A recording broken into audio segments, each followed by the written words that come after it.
guys, welcome to this video. My name is Vishal Patel and I am your instructor. In this video lecture we will discuss about network scanning. In network scanning process, ethical hacker or penetration tester try to gather information about live host, live ports, live services and live network devices in the computer network. In this picture you can see attacker try to gather information about target.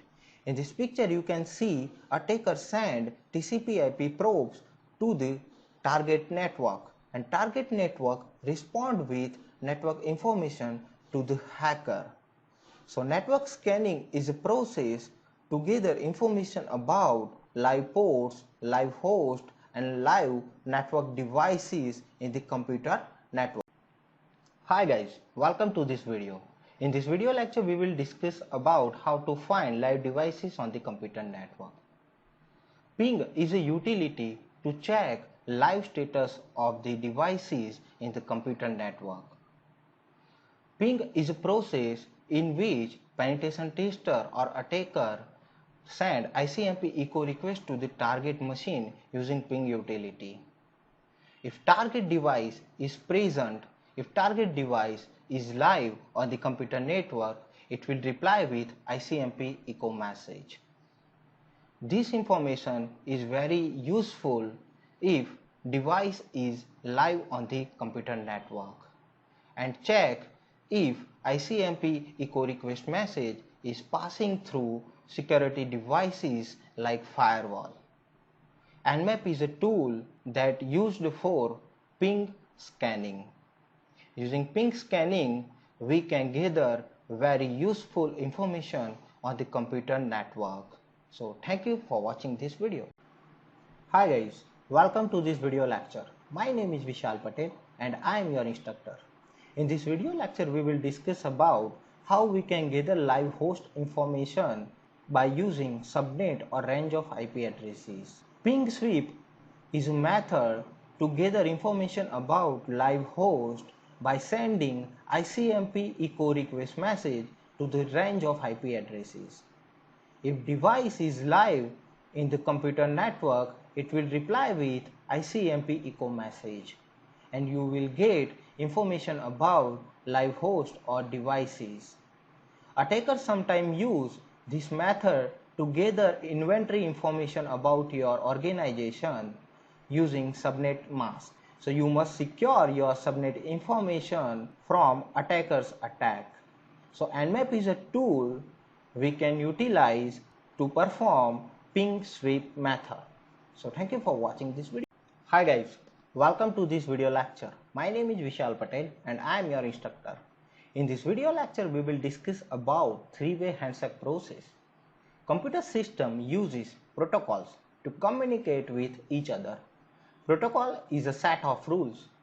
Computer uses TCP based protocol or UDP based protocol in transport layer of OSI model. TCP is a connection oriented protocol. Connection oriented means it establishes connection between source and destination first, then start to transfer data between source and destination. Three-way handshake is a process to establish connection between two machines or devices. In this case, you can see client try to establish connection with server machine. In very first step, client send SYN packet with number 100. When server received this packet with synchronization number 100, it replies with SYN acknowledgement packet. SYN acknowledgement number is 101.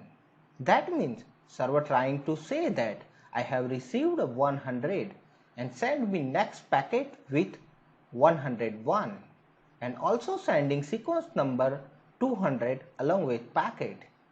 Means server also introducing itself to client. When client receives this packet, it reply with same acknowledgement packet. Acknowledgement number is 201, means I have received a packet with sequence number 200 and now send me next packet. Acknowledgement number will be incremented by one number of last sequence number always, and client also sending sequence number 101 along with acknowledgement packet. And finally, both devices are agreed to establish connection and data transfer begin. Thank you for watching this video. Hello guys, welcome to this video. I am Vishal Patel and I am your instructor. In this lecture, I will teach you how to download VMware Workstation Player. To download VMware Workstation Player, open google.com website in any web browser and just enter query in search box like download VMware Workstation Player. You will find very first link on Google. You can see it is VMware official website.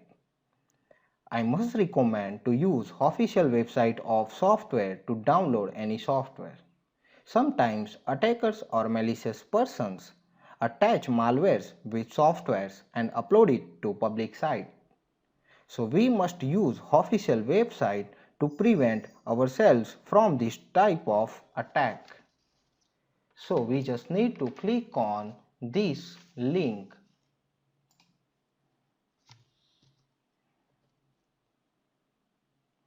That link and switch to the official VMware download page. VMware Workstation Player is a free version for non-commercial or personal and home use.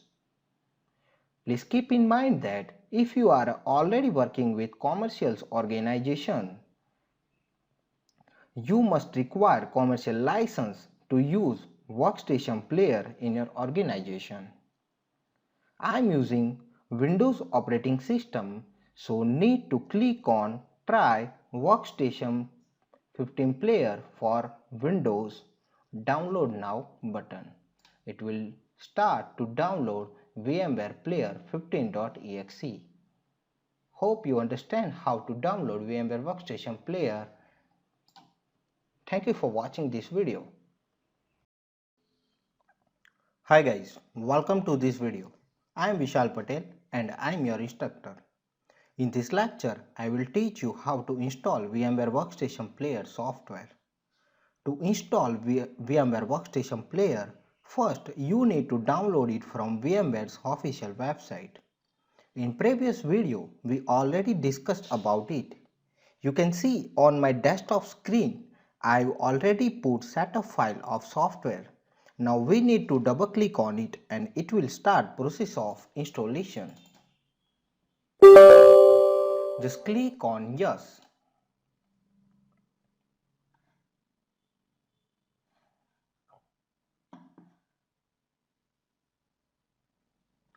Click on enter full screen mode. Now we need to click on next. It is welcome screen of the setup. We must select license agreement of the software. Just click on next. If you want to enhance keyboard drivers, just click on this button. Now click on next. Here you can see before click on next, we need to verify the path where the setup will be installed. Here you can see path of installation for this software. It will install in C drive. In C drive program files x86 folder, and then you can see VMware folder, and then you can see VMware player. So if you want to change this path, just click on change button. I will keep default option for the setup, so just click on next button. I will keep default setting for this setup, just click on next. I will keep default setting, click on next and click on install. It will install the VMware Workstation 15 Player into this Windows 10 virtual machine. It will take a few minutes to install the setup. Keep in mind, in your BIOS setup, you must enable virtualization. To run this virtualization software, it is recommendation to enable virtualization features in BIOS of your laptop or of your PC or of your desktop machine. Now we need to just click on finish and click on yes button to restart this machine. If we will not restart this machine, it will not work properly. So it is strongly recommendation after installing software, you must restart the machine to take effect of installation. So hope you understand how to install VMware Workstation Player into your computer. So thank you for watching this video.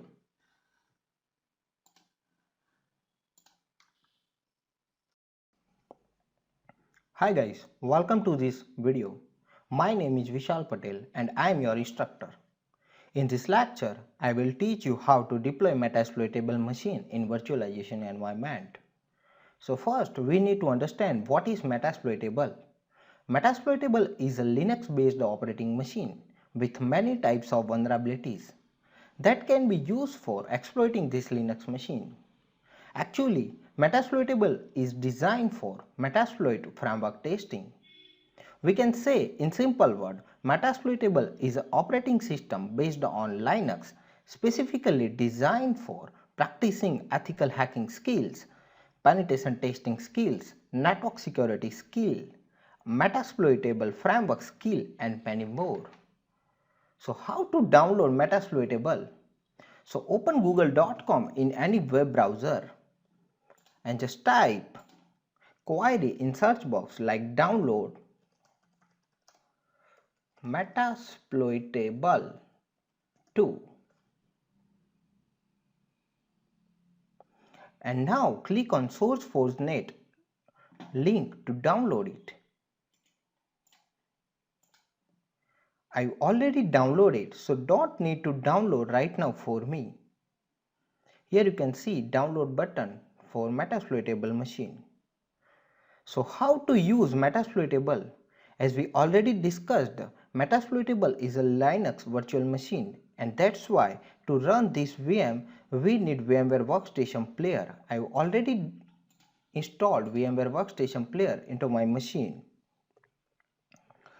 VMware Workstation Player is a software that allows you to create an virtual environment to run any type of operating system in your current running operating system. VMware Workstation Player is free for education, home use, non-commercial use. So you don't need to pay any amount for the software. With the help of the software, you can run Metasploitable in both operating systems like Linux and Windows. To run Metasploitable in any operating system, you just need to install any version of VMware Workstation Player on your PC and then you can use Metasploitable directly in it. So what is main goal of Metasploitable ISO? The main goal of Metasploitable is to provide a vulnerable operating system that can be used by new penetration tester, hackers, networking student, network researcher for practicing their skill in secure environment. With Metasploitable, anyone can easily set up its own personal secure lab for testing their skill or learn new things in secure environment. As we already know, practice makes man perfect. That's why every penetration tester always want to test their skill to make them more accurate, and at that situation this OS come in main role as target or victim operating system. Here you can see folder of Metasploitable to Linux machine. Just double click on it. I've already downloaded this machine. You can download from the SourceForge.net websites. Now we just need to double click on Metasploitable virtual machine configuration files. Just double click on it and it will open into VMware Workstation Player. Now just click on I moved it. It will start to load.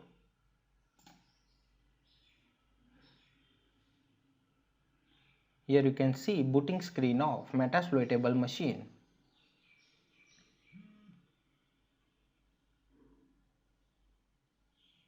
It is booting up.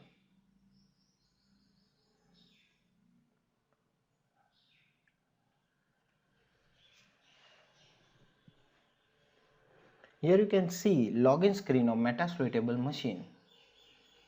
If you want to log in into metasploitable machine, use msf admin as a username and msf admin as a password.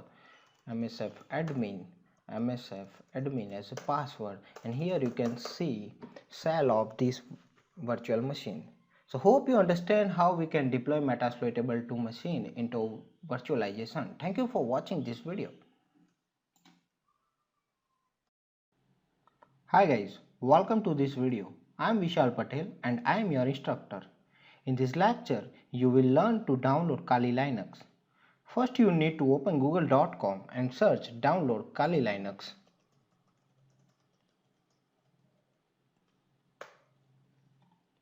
Click on official download page.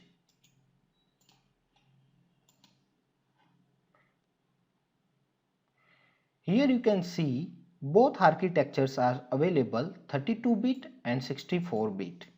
So I am using 64-bit machine, so I've already downloaded it in my D drive. Here you can see Kali Linux operating system's image is available here. So if you want to download, just click on download button. You can download Kali Linux using HTML and torrent. You need to just click on HTTP or torrent to download Kali Linux. So hope you understand how to download Kali Linux operating system from official website of Kali. So thank you for watching this video. This video is created by Vishal Patel. Hi guys, welcome to this video. I am Vishal Patel and I am your instructor. In this lecture, you will learn to install Kali Linux operating system into virtualization environment. First, open VMware Workstation Player. Let me maximize it. Now create a new virtual machine. Here you can see there is three options in this wizard. So if you have a disk like a DVD of Kali Linux and want to install it using that DVD disk, select first option, installer disk. If you want to install Kali using image file, you have two options. First is install a disk image file and second is I will install the operating system later. If you want to customize a partition during installation, you should go with third option because second option will not ask for partition customization and install OS automatically using that ISO image file. So I will go with third option. Please keep in mind Kali Linux is a Debian based operating system. So we need to select second option in guest operating system and select Debian 9.x 64-bit in version tab. Click on next. In this wizard, you can give virtual name and define path where you want to create a VM. Let me give virtual name test_Kali and give custom path. So need to click on browse, expand this PC, expand D drive, expand VHD and click on make a new folder and give folder name test_Kali. Select test_Kali folder and click on OK. Now click on next. In this wizard you can define disk size for this virtual machine. I will give 40 GB for this virtual hard drive. Please keep in mind this virtual hard disk will be in form of file. Here we have two options: store virtual disk as a single file, split virtual disk into multiple files. I will select second option because file system has a limitation, like if you have a MBR based partition, you cannot store more than 2 TB. Same file size has also limitation. So second option is better than first. It will automatically split virtual hard disks into multiple files and file size limitation will not restrict you. So when you will add application, files and data to your virtual machine, these files start small and become larger automatically.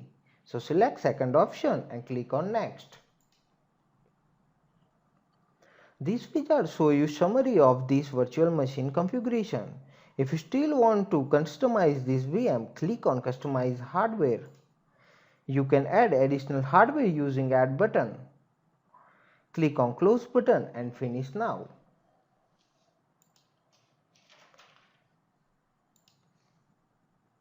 Here you can see test_kali has been created. Now we need to set image file for this VM so we can start installation. So click on edit virtual machine setting. Let me increase memory size. I will give 4 GB to this virtual machine. Make sure you have a sufficient memory available in your base machine because this VM will use actual physical memory. It also known as RAM. You can define less memory if you want. So now click on CD DVD and select use ISO image file. Click on browse button. Select this PC. Open D drive. Open ISO image file and select Kali Linux ISO image file and open it and click on OK. Now it's time to start installation, so click on play virtual machine.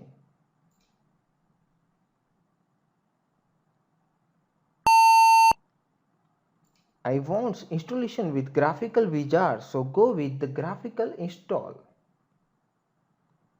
If you don't want to install it and want to use Kali OS from image, you can go with live option.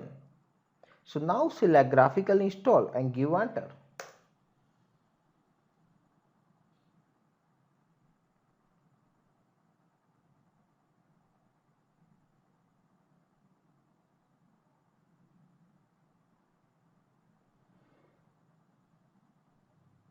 This wizard is for language selection. I will keep default English and click on continue. This wizard will help you to set time zone for this VM. I am from India, so go with India. Select India and click on continue. This wizard is for keyboard layout. I will go with default American English. If you are using different one, please find from this list and select it. Click on continue.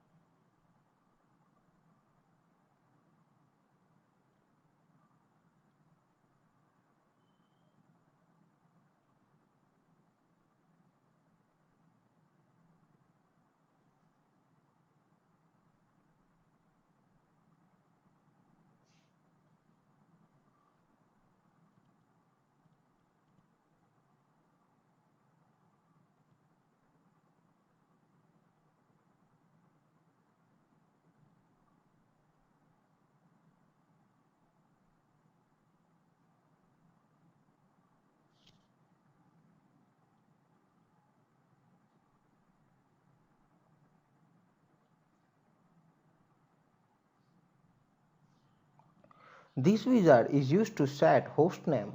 Hostname is very important if you are working with organization because hostname identifies system to the network.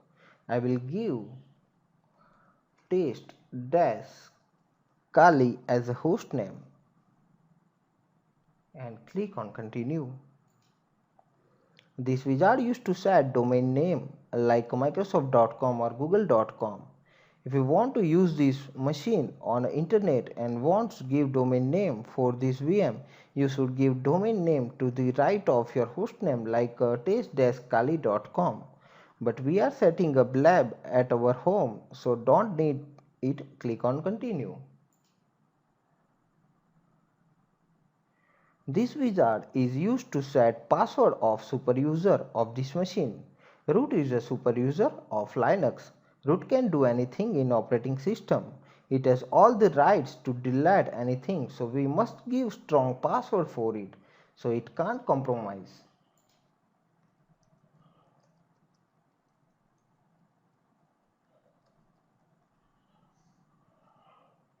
Click on continue.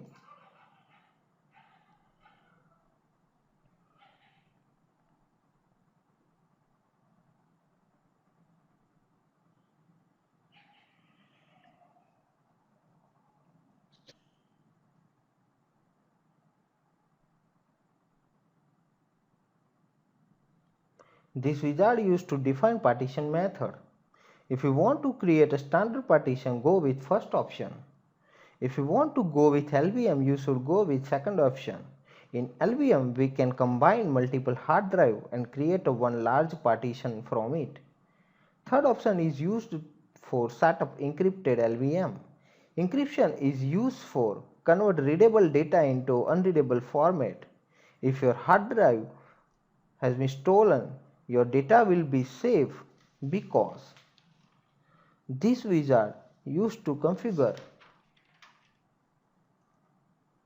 data into encrypted mode, so they will not read data without encryption key. Without key they will not decrypt data. So if you want to create partition manually, go with last option. I will go with first option right now. Click on continue.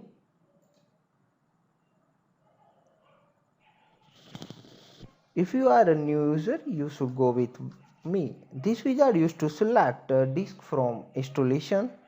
I have only one hard disk for this VM, so just select it and continue. In this wizard, you can make different partitions like /home, /var and /tmp. If you don't know about Linux, you should go with the first option. Select first and click on continue. This wizard shows a summary of partition. Hope you already know about different types of partitions like primary, extended and logical.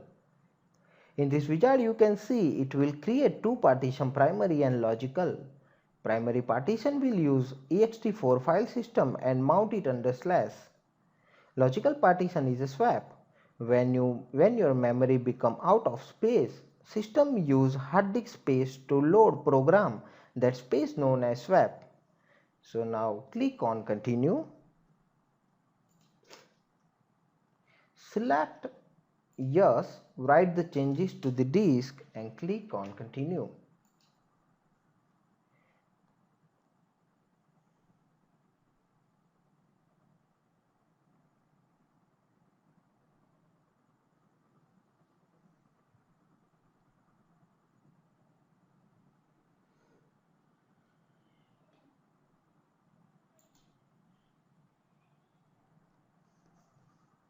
This wizard used to configure package manager. If you want to update software packages or upgrade software packages that is included in CD-ROM or image, you can go with the network mirror. I don't want to newer version right now, so select no and click on continue.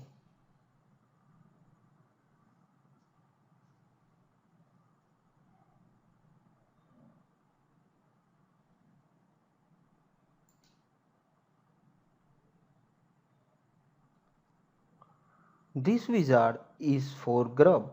GRUB stands for Grand Unified Bootloader. GRUB is a bootloader. It loads operating system kernel file into RAM and then operating system start to boot. I will go with the yes. Master boot record is a pointer. It's known all the partition information. MBR knows very well that in which sector or in which track bootloader is stored. So install the grub bootloader to the master boot record and click on continue. In this wizard you can select disk for grub. We have only one disk, name is /div/sda, so just select it and click on continue.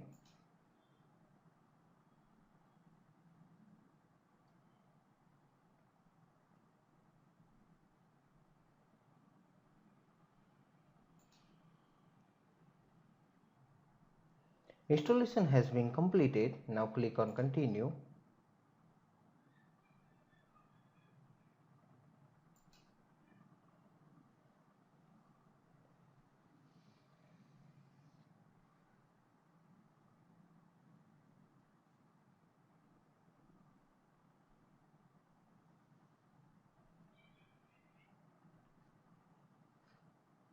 Operating system rebooted.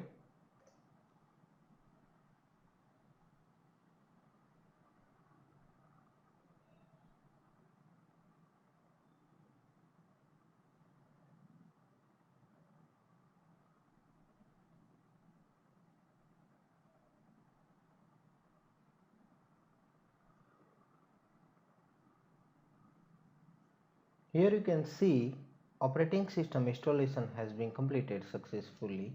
So hope you understand how you can install Kali Linux operating system into VMware Workstation Player. So thank you for watching this video. This video is created by Vishal Patel. Hi guys, welcome to this video. My name is Vishal Patel and I am your instructor. In this lecture, I will teach you to install VMware tools in Kali Linux. So first, why we need to install VMware tools in virtual machine? VMware tools provide better desktop experience, like it enhanced desktop resolution, keyboard and mouse performance. Even without tool, we cannot copy data from base machine to virtual machine. So let's perform how to install VMware tools in virtual machine. So go to the player button. Now we need to go to the manage option. Now click on install VMware tools. Click on yes. It will override the CD-ROM setting.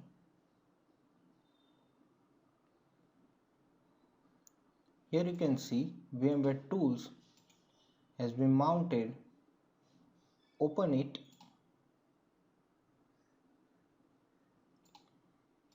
Now we need to open this VMware tools tar.gz file in archive manager.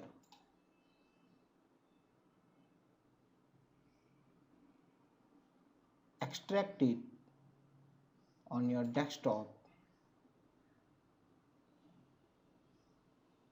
Click on extract.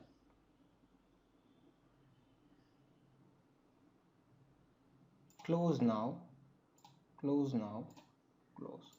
Now go to the VMware-tools.dist folder. Right click on this area and open in terminal. Use ls command to list this folder. Now we need to run vmware-install.pl file using /vmware/install.pl and give enter. It will start to install VMware tools in this virtual machine. Please keep default settings.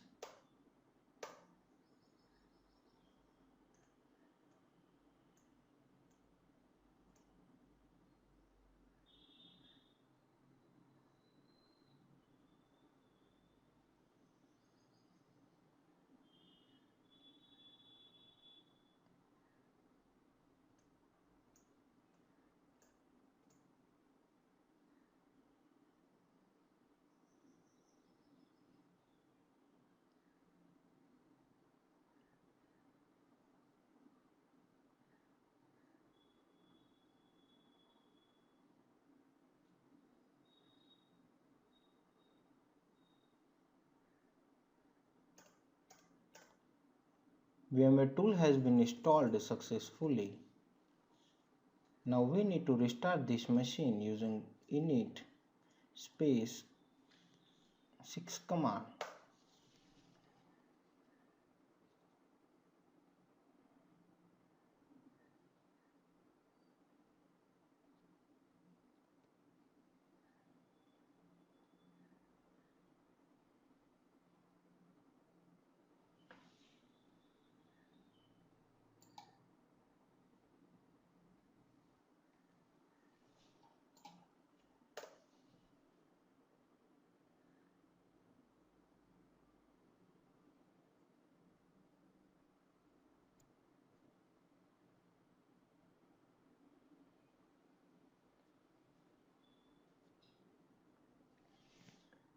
Now login with root user.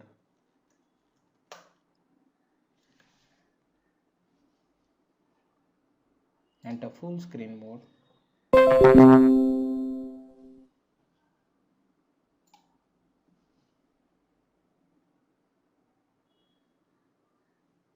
Here you can see desktop environment has been changed, resolution enhanced by VMware tools.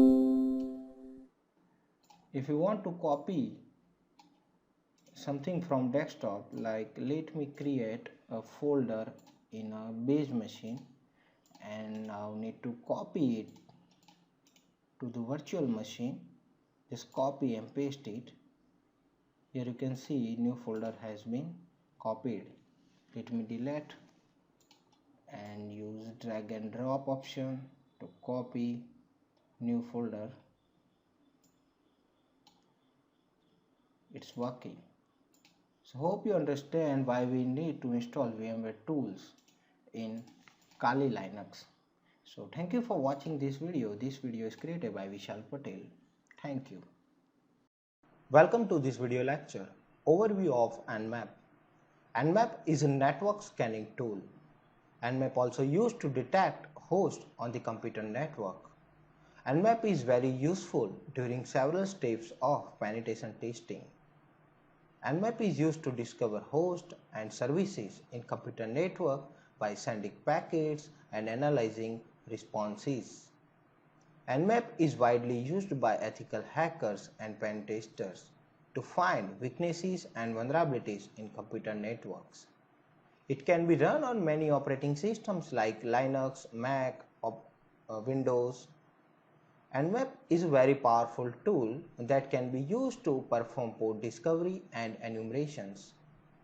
Find live hosts on the computer networks. You can say host discovery.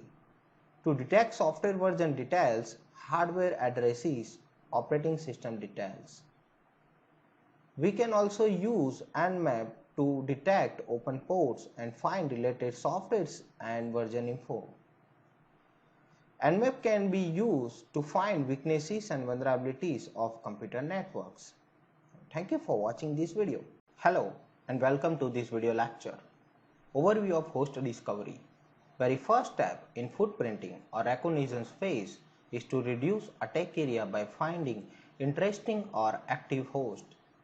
Network administrator may only be interested in host running specific services, while penetration tester or security auditors may care about every single device with an IP address. Administrator may use ICMP ping to find live host in the internal company's network, while external penetration tester use dozens of probe in an attempt to avoid firewall restriction. Thank you for watching this video. Hello and welcome to this video lecture. In this lecture, first we will check IP address of each machine. I request you to note IP addresses of each machine so it will not create confusion in further lectures. After checking IP addresses, we will move on to test connectivity between each host. I have 3 operating systems running in VMware Workstation Player. You can see 3 operating systems over the screen. This machine is a Kali Linux, this machine is a metasploitable, and this machine is a Windows 10. Now let me maximize this Kali Linux and log into Kali Linux machine using root account. Now open terminal and give command ifconfig to check IP address information of this machine. Kali Linux has IP address of 192.168.20.136. Now let me check IP address of metasploitable. Use same command in metasploitable ifconfig. Metasploitable has IP address of 192.168.20.130. And now move on to Windows machine. Open command prompt using run menu. Write cmd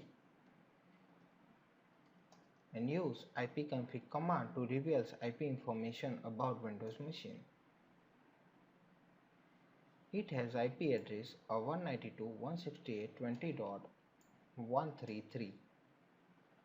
If you want to check IP address information graphically in Windows, right click on this network icon, click on Open Network and Sharing Center, click on Connection Ethernet 0, click on Details tab. It will show you IP address information about this machine. This machine has IP address 192.168.20.133. Means Windows machine has 133, Metasploitable has 130. I also assign a name to the Windows and Linux machine. I given Windows name as mywindows.com. Let me check connectivity with a Windows machine through Kali box. I am not able to connect with Windows machine. Here you can see Windows IP address has been resolved. It has 20.133. Let me cross check. Yes, it's correct. Now let me ping to the Metasploitable machine. I give one name for Metasploitable is mylinux.com and it is replying. Metasploitable has 130 IP address. But here you can see I am not able to ping to the Windows machines. So now let me open Wireshark first. Wireshark is an advanced level network monitoring tool. We are using ETH0, Ethernet 0. So let me select Ethernet 0 as a network interface card and click on the Start Capturing Packet. Now move on to terminal and ping again to the mywindows.com. And now stop capturing and let me filters output of this Wireshark software. Use IPADDR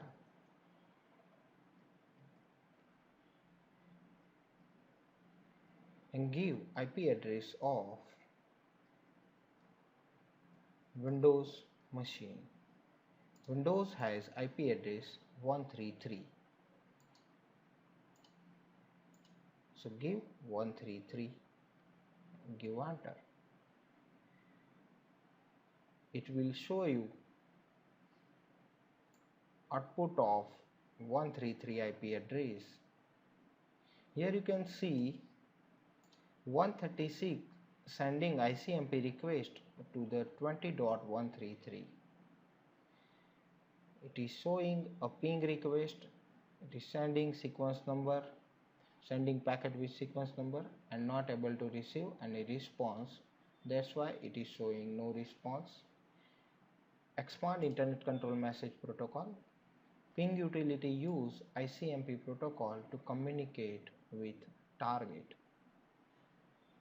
Here you can see we are not able to receive a response from the target machines. So how firewall is open at Windows machine. So now let me move on to the Windows machine and check firewall status. Right click on this network icon, click on open network and sharing center. Here you can see Windows firewall button, just click on it, and here you can see our firewall is open. That's why ICMP echo request is blocked by default through this Windows firewall. If you want to allow specific protocol in firewall, just click on advanced setting, click on inbound rules, create a new rules, click on custom, next, click on all programs, next, and select ICMP protocol, click on next. From which IP address does this rule apply to? So we have Kali Linux and it has IP address if config 192.168.20.136. So now let me allow 136 IP address in firewall. Click on OK button. Click next. Allow the connections. Next. Allow for every profiles like domain, private and public. Give custom name ICMP custom for this rule. Click on finish button.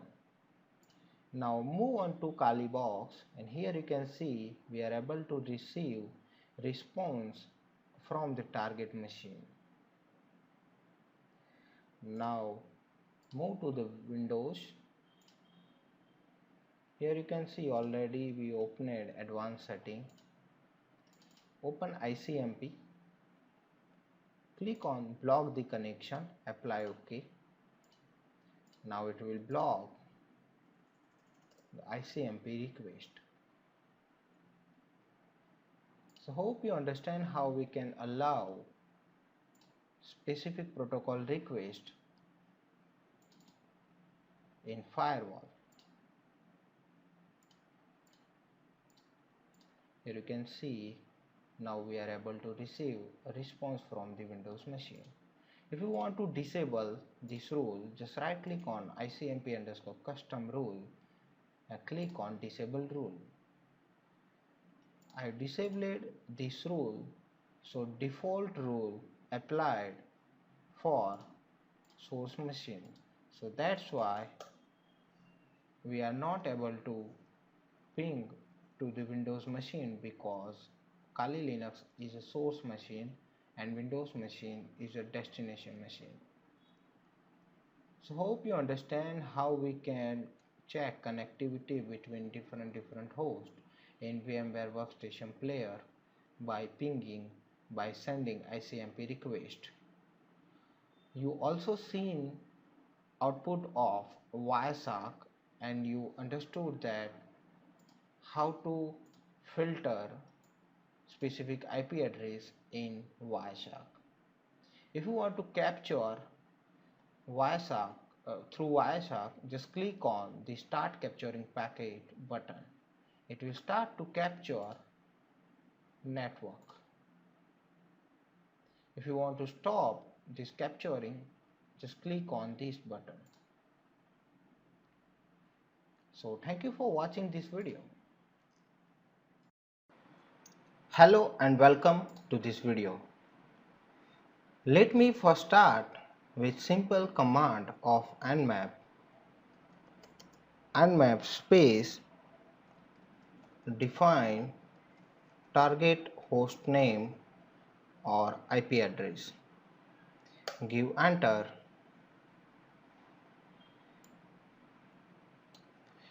Nmap scan thousands of most popular ports by default for specified host. In this case, it's showing 977 ports are in closed state. It has also resolved IP address of target machine. It also shows host status information like it is up or down, and also showing timestamp information. These are the port running on the target machine, like FTP service is running on mylinux.com, SSH is also running, telnet is also running, a mail service is also running, SMTP is mail service, domain is a DNS, HTTP is a web service, RPC is used for Windows based services. So all the most popular services are running on vulnerable machines. Here you can see it is also resolving MAC address informations. So this cool command is very important to gather information about target very quickly using simple nmap command. So thank you for watching this video. Hi guys, welcome to this video lecture. My name is Vishal Patel and I am your instructor. In this video lecture we will discuss about specifying target networks.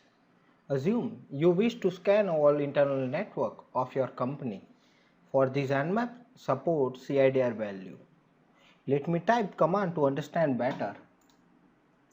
Nmap mycompany.com/32.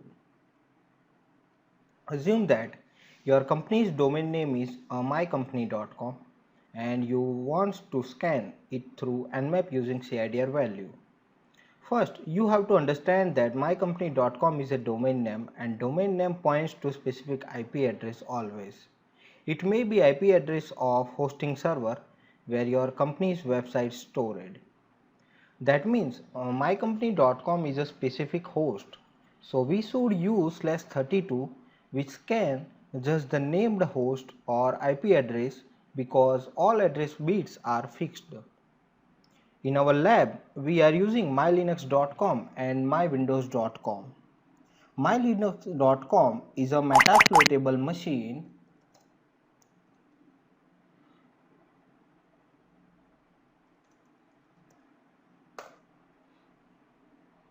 and it has IP address 192.168.16.128.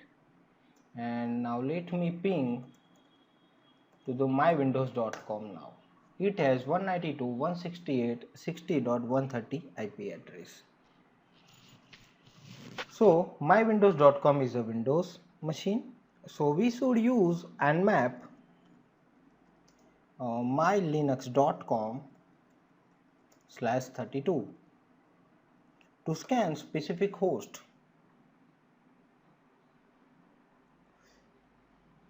mylinux.com PC uses class C address and its network address is 192.168.60.0.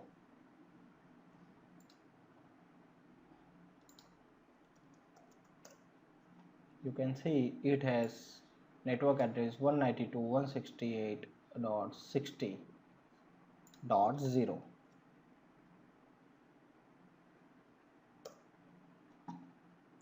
Here you can see scan result of nmap for mylinux.com. Here you can see open ports informations available, MAC address informations available, host is up, 0.16 seconds consumed to get this result, 977 ports are closed already. It's IP address of mylinux.com. So /32 CIDR scan only specific named host or IP address. We can also specify IP address instead of name, like Nmap define IP address of Linux machine 192.168.60.128/32. Now let me scan all network 192.168.60.0/24. If you use this command, it would scan the 256 hosts between 192.168.60.0 and 192.168.60.255, inclusive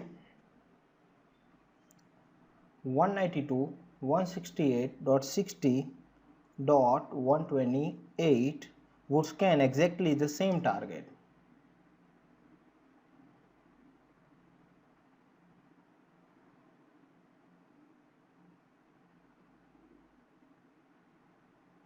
Here you can see my windows.com is up and it has IP address 60.130, open ports information, MAC address information. 254 is also up and it has MAC address. This scan 1000 ports and all are filtered. 60.129 is also scanned, all 1000 ports are closed. 128 scanned and it has open ports informations.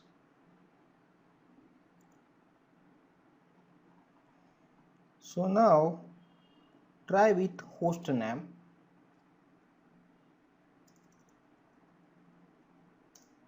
mylinux.com.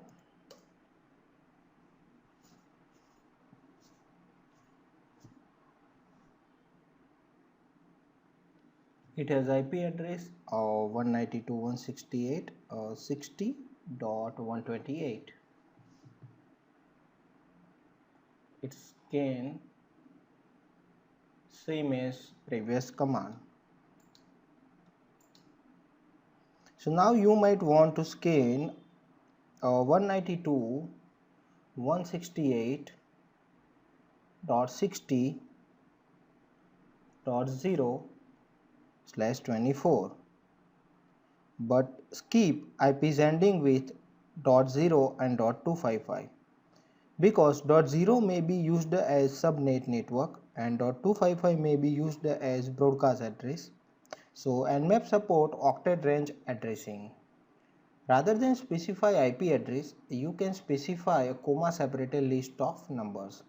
For example, Nmap 192.168.60.1-254 will skip address that end in .0 and 255. If we use Nmap 192.168.60-65.1 will scan the 6 addresses 192.168.16.1, 192.168.61.1, 62.1, 63.1, 64.1 and 65.1. Nmap also support multiple host specifications like Nmap, mywindows.com and mylinux.com.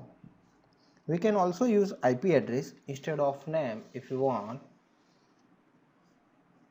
So hope you understand how we can specify all network address using IP address or host names, and how we can use multiple host name with the nmap command.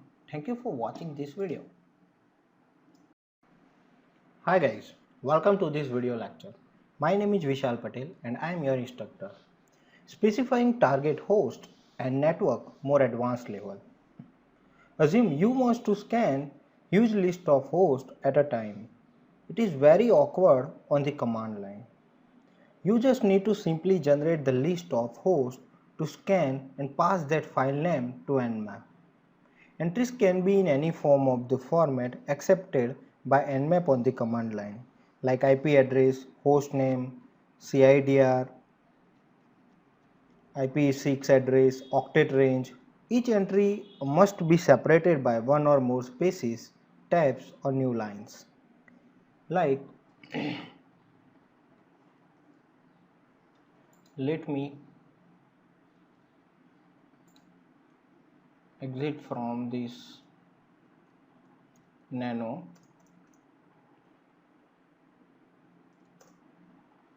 Here you can see I have a file with the name of host underscore list underscore text, where I have defined two names,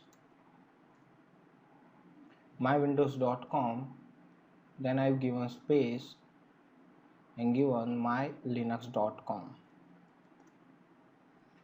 Now if you want to scan this file, give enter.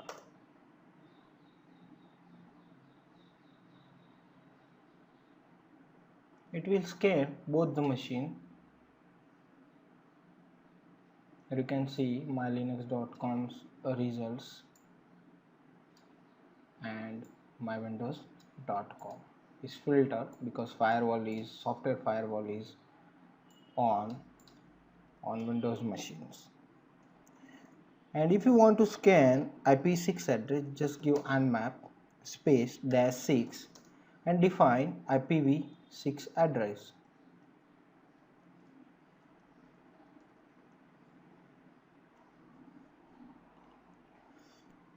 Assume for research you want to choose target at a random. This can be done with -I capital R option. Let me give you example. Nmap space -S capital S -PS port number 21 space -IR 4 -P21.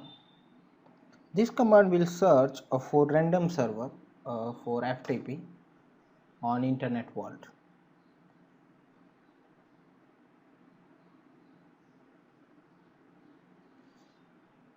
Here you can see address of the target.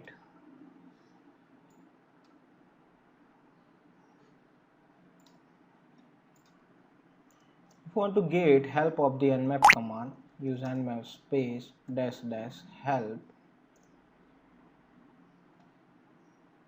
It will give you complete information about options.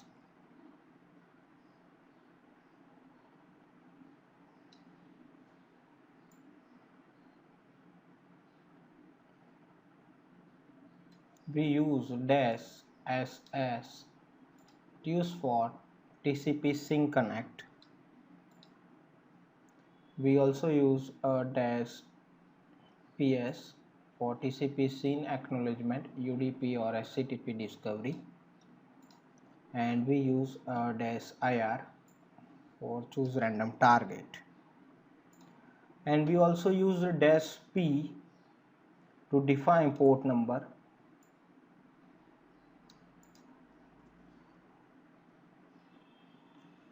So now let me give you another example.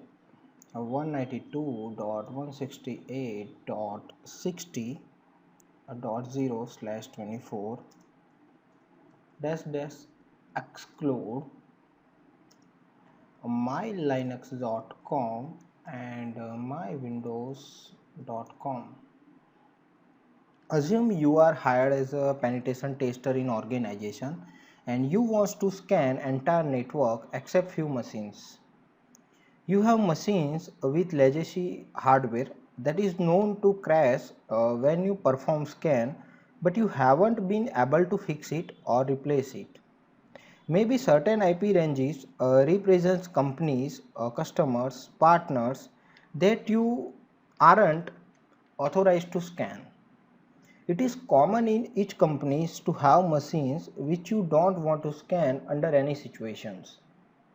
Machines can be critical that you won't take any risk of an adverse reaction. You might be blamed for a coincidental outage even if the Nmap scan had nothing to do with it. Sometimes a company CEO don't want their own machine included in a scan. Whatever the reason, you can exclude specific host entire network with -exclude option.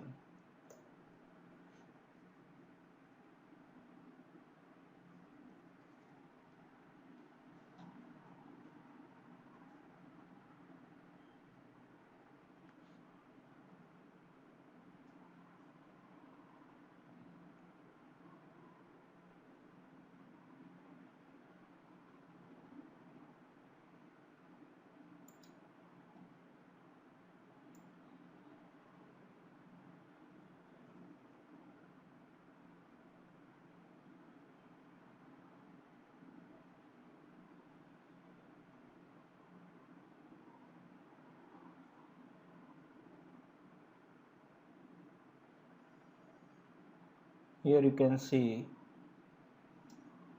it is showing information about 60.2 mywindows.com, but it is not showing information about mylinux.com. So there is some mistake, I think. So let me give comma separated value.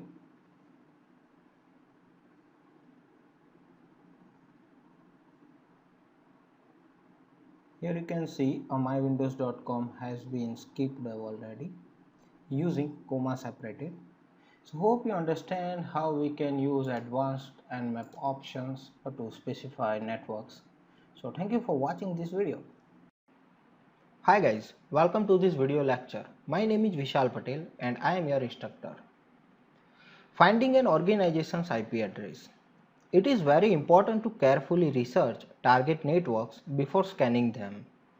Even if you received a list of network blocks from your client, because clients sometimes have out-of-date records. If you accidentally break into the wrong company, you will fall into trouble. Even your authorization letter won't help that signed by your client. Now we will start with the company's domain name. DNS used to resolve name to IP address. Let me try Linux based command to query some common DNS records.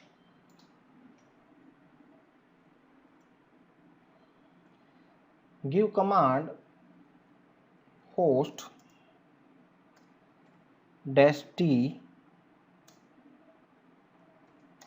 specify records. -t used for specify records. Records require name servers.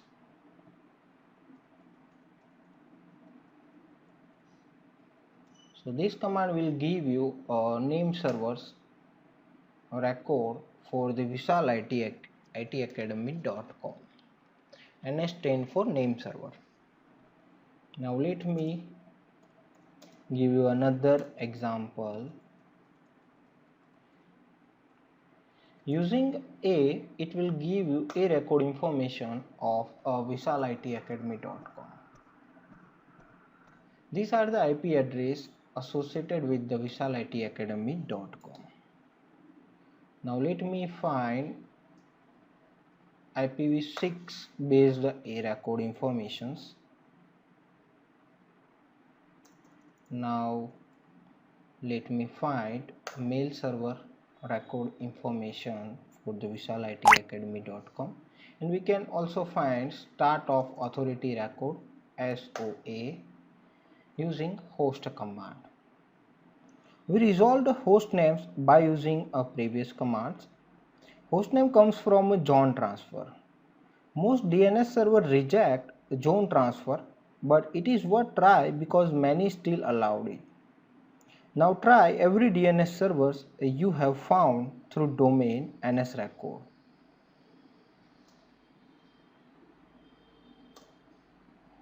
Use command dig @ and now define name server name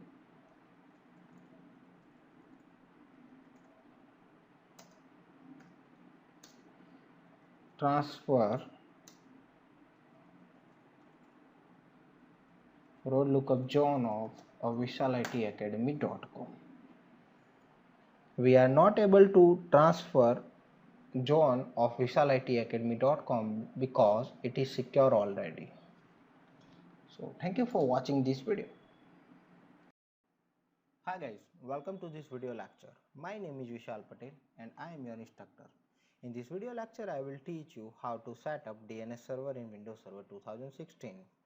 First, we will set up manual IP address. It is recommended for DNS server. So let me check recent IP address using ipconfig command in CMD. Just open run menu, write down CMD, and give command ipconfig and give enter. Current IP address is 192.168.16.130. Now we need to assign manual IP address to this machine. So just write down ncpa.cpl command on command prompt. It will open a network configurations dialog box. Here you can assign IP address manually using right click on Ethernet 0, go to the properties, select Internet Protocol version 4, properties, select use the following IP address and assign IP address manually. 60.130 is the IP address of this machine. 60.2 is a gateway address. Here you can see gateway address is 60.2 and this server will become DNS server.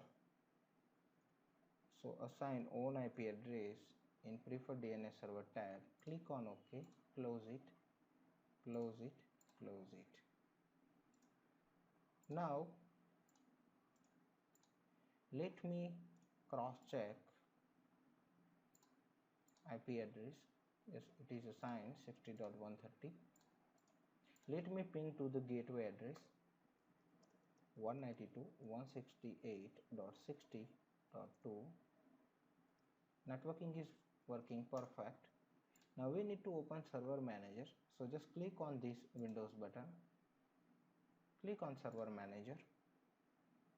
It is loading.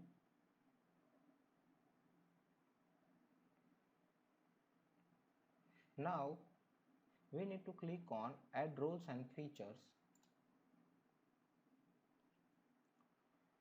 Click on next, click on next, click on next, tick mark on DNS server, add features, next, next, next, tick mark restart the destination server automatically if required, click on yes and install it.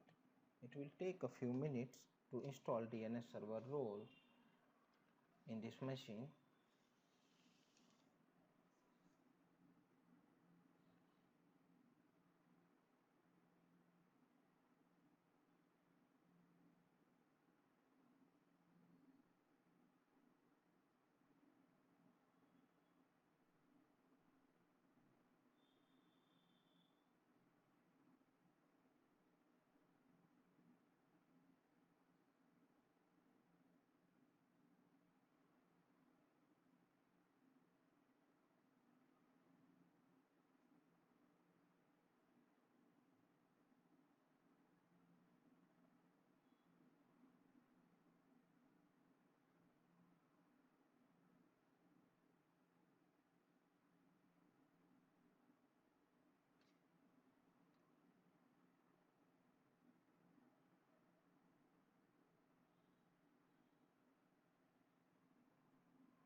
Installation succeeded on Win60K machine.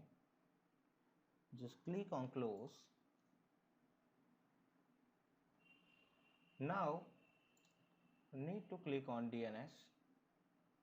Right click on this computer name and open a DNS manager. Now expand computer name, expand forward lookup John, right click on forward lookup John, click on new John, click on next, select primary zone, click on next, define zone name is vishal.com, just click on next, click on do not allow dynamic updates. Sometimes attacker use tricks to change DNS servers records for redirect traffic to their fake web servers and get credentials information. So we should not set automatic updates for a new for a DNS records.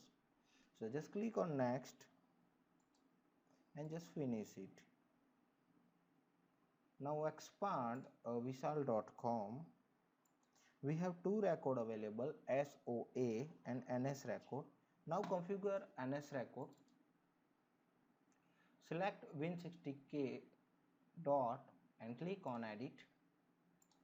And this machine name is win60k.vishal.com and assign IP address of this machine 192.168.60.130 and just click here, OK, apply, OK. Now we just need to refresh. Here you can see host record automatically created. So if you want to configure some other records for this forward lookup zone, just right click on this area and create a new alias, and alias name is www. Just click on browse button, open win60k, open forward lookup zone, open vishal.com and just select win60k.vishal.com and just click on OK. So alias has been created. Now let me configure a mail exchange server record. We don't need to define host or child domain name.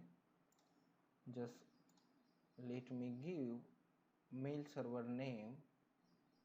So if you want to define mail server name, you just need to fully qualified domain name to assign on this area. Just click on browse win60k forward lookup zone vishal.com and win60k.vishal.com is a mail server now. Just click on OK. So here you can see win60k.vishal.com is a mail exchange server. So now let me configure a reverse lookup zone. Just expand it and right click on reverse lookup zone. Just click on new zone. Click on next. Keep primary zone. Click on next. Keep default setting IP version 4 reverse lookup zone because we are using IP version 4. Define network ID. Network ID is 192.168.16. Just click on next. Next. Keep do not allow dynamic updates. Click on next and finish. Expand this reverse lookup zone. Here you can see name servers name is not completed properly. win60k.vishal.com. Resolved because we have already created host record in a forward lookup zone.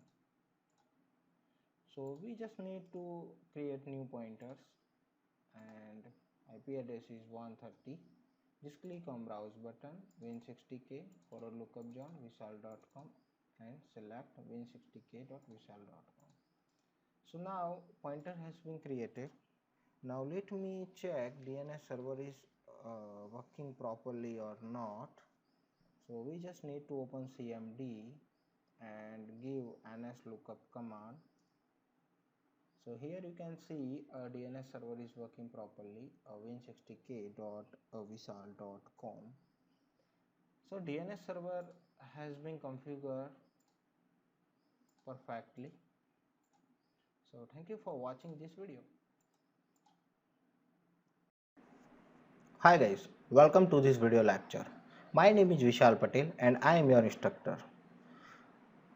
John transfer practice in our lab. Now we need to just log into Kali Linux.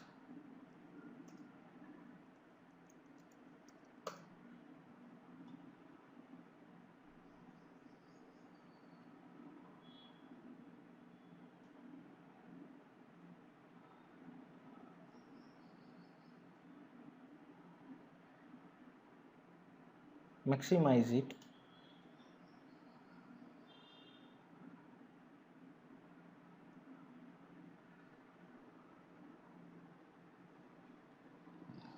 Now configure networking so we can forward DNS query to the 2K16 machine.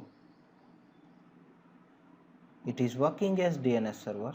So just right click on this icon, click on wired connected, click on wired settings.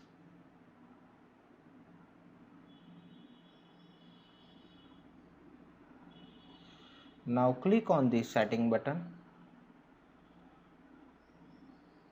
and here you can see IP address information of this Kali Linux. 129 is the IP address of this Kali Linux machine.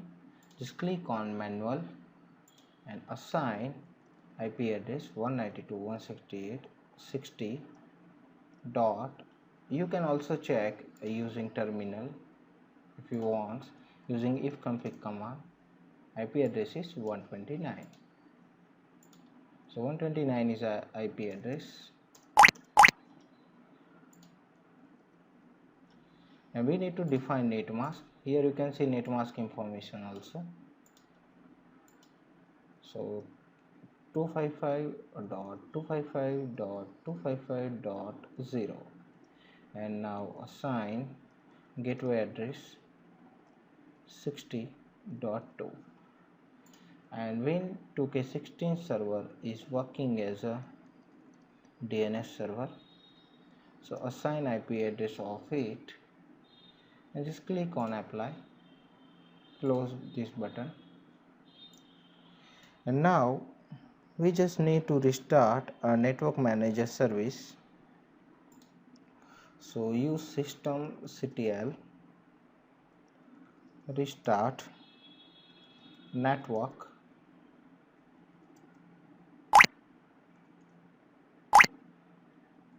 manager service, give enter. Here you can see icon is popping up.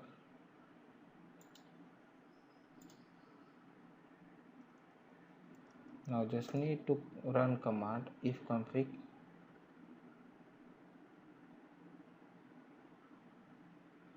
Let me check DNS information using NSLOOKUP. Yes, DNS is working properly.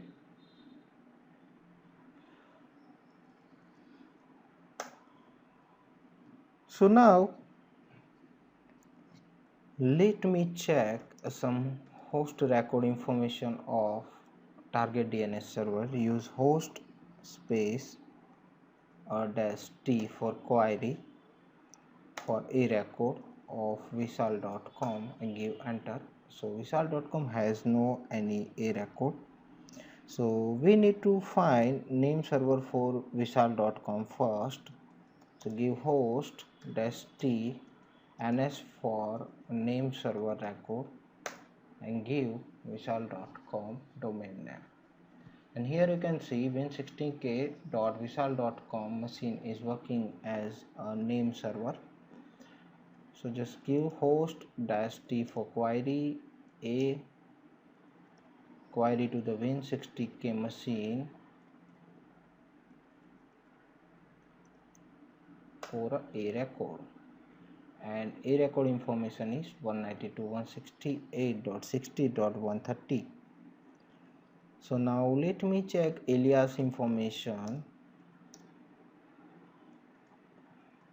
It's also known as cname.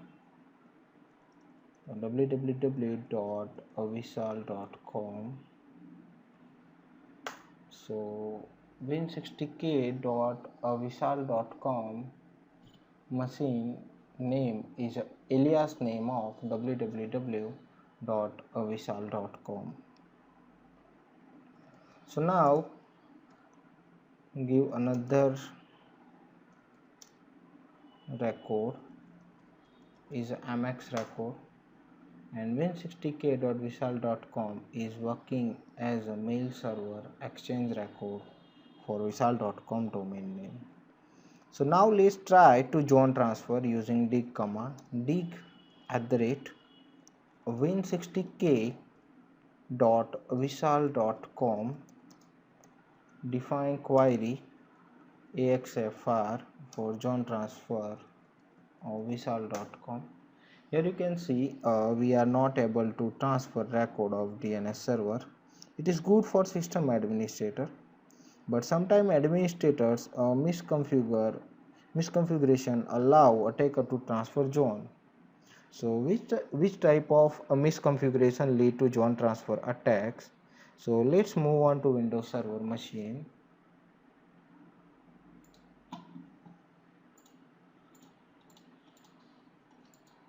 And now open a DNS server.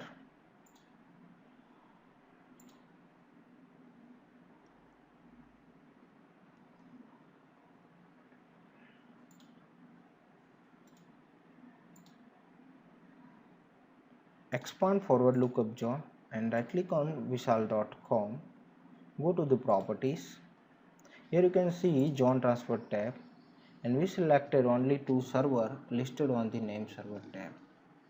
Means we need to define IP address or FQDN name of the machine where you want to transfer this zone of vishal.com. So let me click on to any server for testing purpose, apply OK. Now move on to Kali box and just transfer. Here you can see record of the target DNS servers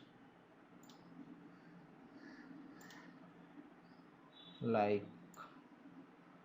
hostmaster record, name server record, MX record, A record, CNAME record and SOA record. So now let me secure it again. Here we can define only two server listed on name server tab. So we need to define name servers information here. So if we define name server detail here or IP address like 192.168.16.129 is a Kali Linux machine.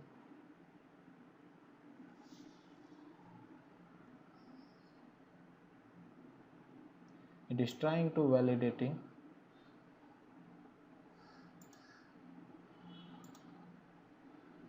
A timeout occurred.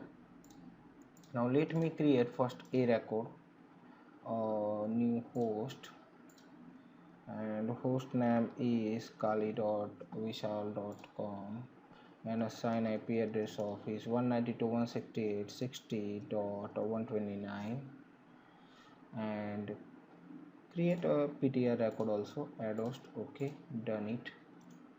Now define a name server tab kali.vishal.com and resolve it. Just click on OK, apply, OK, right click again, properties, and here you can see we selected only two server listed on the name server tab. Means it will transfer zone to the list of name server tab. Name server tab list is kali.vishal.com and win60k.vishal.com. Kali.vishal.com has IP address 192.168.60.129. Let me cross check Kali Linux IP address. So it has same IP address, means we can transfer zone because we allowed it on Windows servers configurations. Now let me remove apply OK, and now try again. It's still working, so we just need to restart or reload it. Restart DNS service and try to join transfer again. Here you can see configuration has been applied. Now let me allow again in name server tab kali.ovishal.com. Just resolve it, click on OK, apply OK, and now move on to Kali Linux. Here you can see we can transfer join. But if I remove from name server tab list and try to join transfer, it's not working. So sometimes it's work and sometimes it's not work. So be safe side. When we remove any records or when we change anything in DNS server, we should restart or reload DNS server configuration. Reload is based to apply current configuration to the DNS servers. So hope you understand how we can join transfer using Kali Linux. So thank you for watching this video. Hi guys, welcome to this video lecture. My name is Vishal Patel and I am your instructor. In this video lecture we will discuss about Nmap reverse DNS and traceroute. Here you can see I write down command nmap space -p capital N space -t4 space -- traceroute space vishalitacademy.com.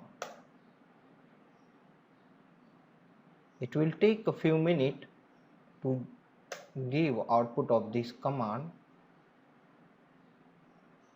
Here you can see a 0% completed.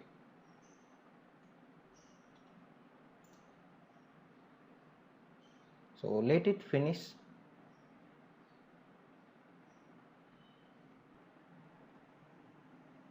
Output of this command showing information like IP addresses associated with vishalitacademy.com, and here you can see IP address of vishalitacademy.com, ports information, traceroute information. So now let me check owner of Vishal IT Academy's IP address using whois and define IP address of vishalitacademy.com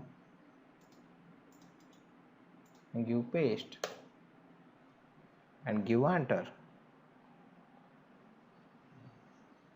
Here you can see output of this command.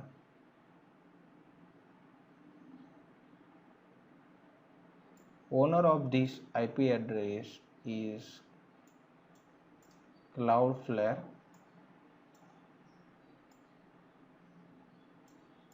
It is network range CIDR value of Cloudflare, organization informations, city information, state informations. So every system and network administrators make common mistake. They assume that all systems found under a domain name must be a part of their organization network and safe to work. In this case, here you can see it is not part of Vishal IT Academy. It is belong to Cloudflare. Here you can see NetRage belong to Cloudflare. So in internet world, many companies work to sell domain name and provide hosting services as well as like GoDaddy and Cloudflare. So in fact, they not prevent you from adding records pointing anywhere on the internet. we should check the DNS reverse resolution trace route and whiz against the relevant IP address registry by using this command. So thank you for watching this video.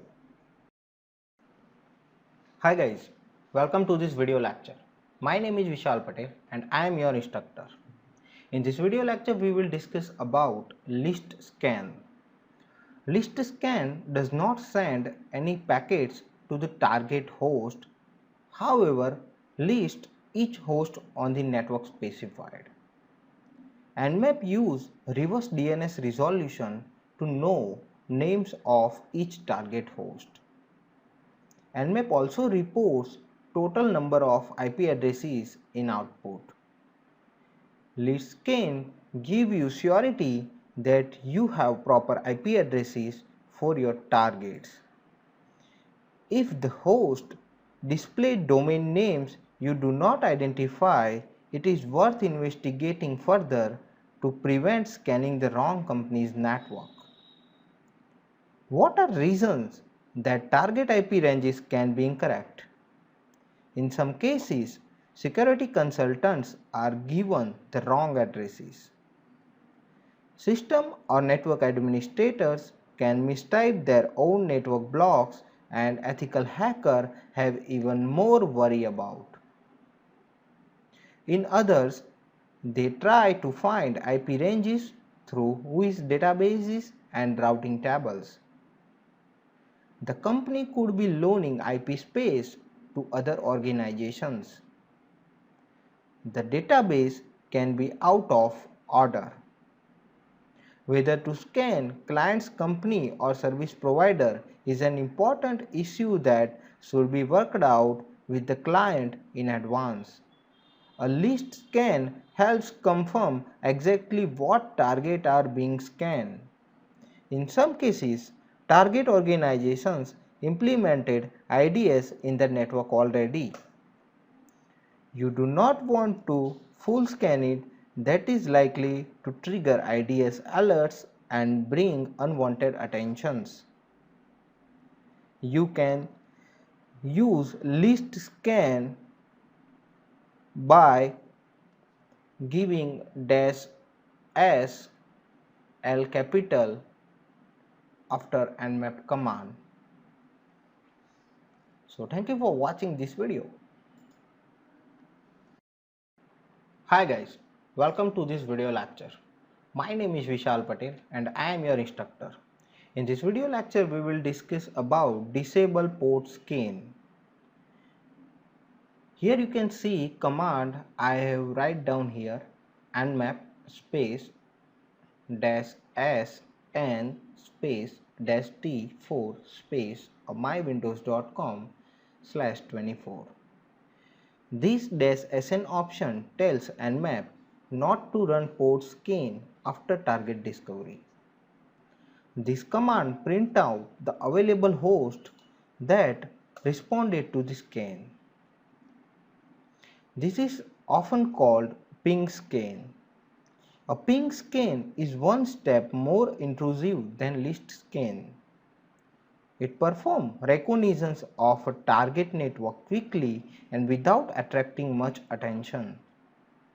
Firewall IDS can detect this type of intrusion easily if system administrator has configured device properly. Knowing how many devices are up is more valuable to hackers than the list of every single IP and hostname provided by list scan. System administrator often find this option valuable as well. It can easily be used to count available machines on a network or monitor servers. This is often called ping sweep and is more reliable than pinging the broadcast address because many hosts do not reply broadcast queries. Thank you for watching this video. Hi guys, welcome to this video lecture. My name is Vishal Patel and I am your instructor. In this video lecture we will discuss about disable ping using -pn option. -pn option skip Nmap discovery stage altogether. Nmap uses this option for heavier scanning to determine active machines in the network. By default, Nmap only performs heavy probing such as operating system detection, version detection, port scanning against hosts that are found to be up. Disabling host discovery with a -pn option causes Nmap to attempt the requested scanning function against every target IP address specified. So if a class C sized target address space is specified, all 254 IP addresses are scanned.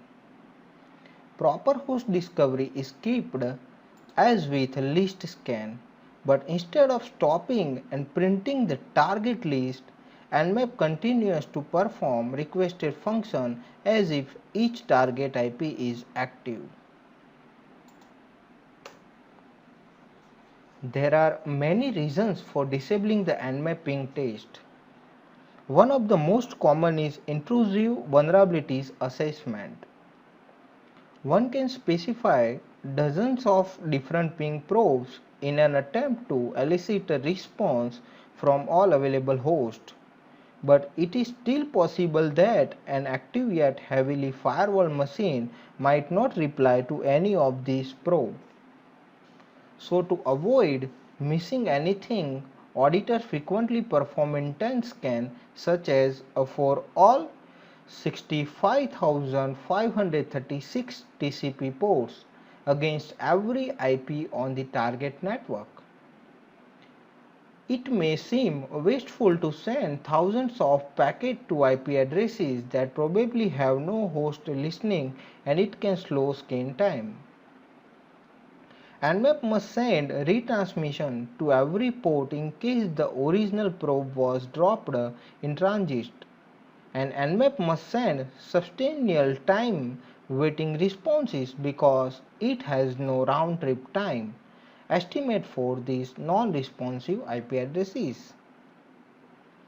But serious penetration testers are willing to pay this price to avoid even single risk of missing active machines. They can always do a quick scan as well, leaving the massive -pn scan to run in the background while they work. Another frequent reason given for using -pn is that the tester has a list of machines that are already known to be up, so the user sees no point in wasting time with the host discovery stage. Thank you for watching this video. Hi guys, welcome to this video lecture. My name is Vishal Patel and I am your instructor. In this video lecture we will discuss about ICMP echo request using Nmap. There was a day when finding whether an IP address was registered to an active host was easy. Simply send an ICMP echo request packet and wait for a response. -sn and -pe option in this command specify an ICMP only ping scan. -r option tells Nmap to perform reverse DNS resolution against all hosts, even down ones. Thank you for watching this video. Hi guys, welcome to this video lecture. My name is Vishal Patel and I am your instructor. In this video lecture we will discuss about TCP SYN ping. The -sn option disable port scan and the -ps option sends an empty TCP packet with the SYN flag set. The SYN flag suggests to the remote system that you are attempting to establish a connection. Normally the destination port will be closed and the reset packet will be sent back. If the port happens to be open, the target will take the second step of a TCP three-way handshake by responding with SYN acknowledgement TCP packet. Nmap then tear down the connection by responding with reset rather than sending an acknowledgement packet, which would complete the three-way handshake and establish a full connection. Thank you for watching this video. Hi guys, welcome to this video lecture. My name is Vishal Patel and I am your instructor. In this video lecture we will discuss about attempted acknowledgement ping. The TCP acknowledgement ping is quite similar to the SYN ping. The difference is that the TCP acknowledgement flag is set instead of the SYN flag. Such an acknowledgement packet purports to be acknowledging data over an established TCP connection, but no such a connection exists. So remote host should always respond with a reset packet disclosing their existence in the process. The reason for offering both SYN and acknowledgement ping probe is to maximize the chances of bypassing firewall.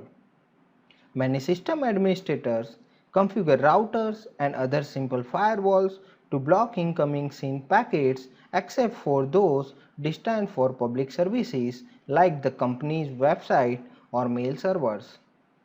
This prevents other incoming connection to the organization. Thank you for watching this video. Hi guys, welcome to this video lecture. My name is Vishal Patel and I am your instructor. In this video lecture we will discuss about ARP scan.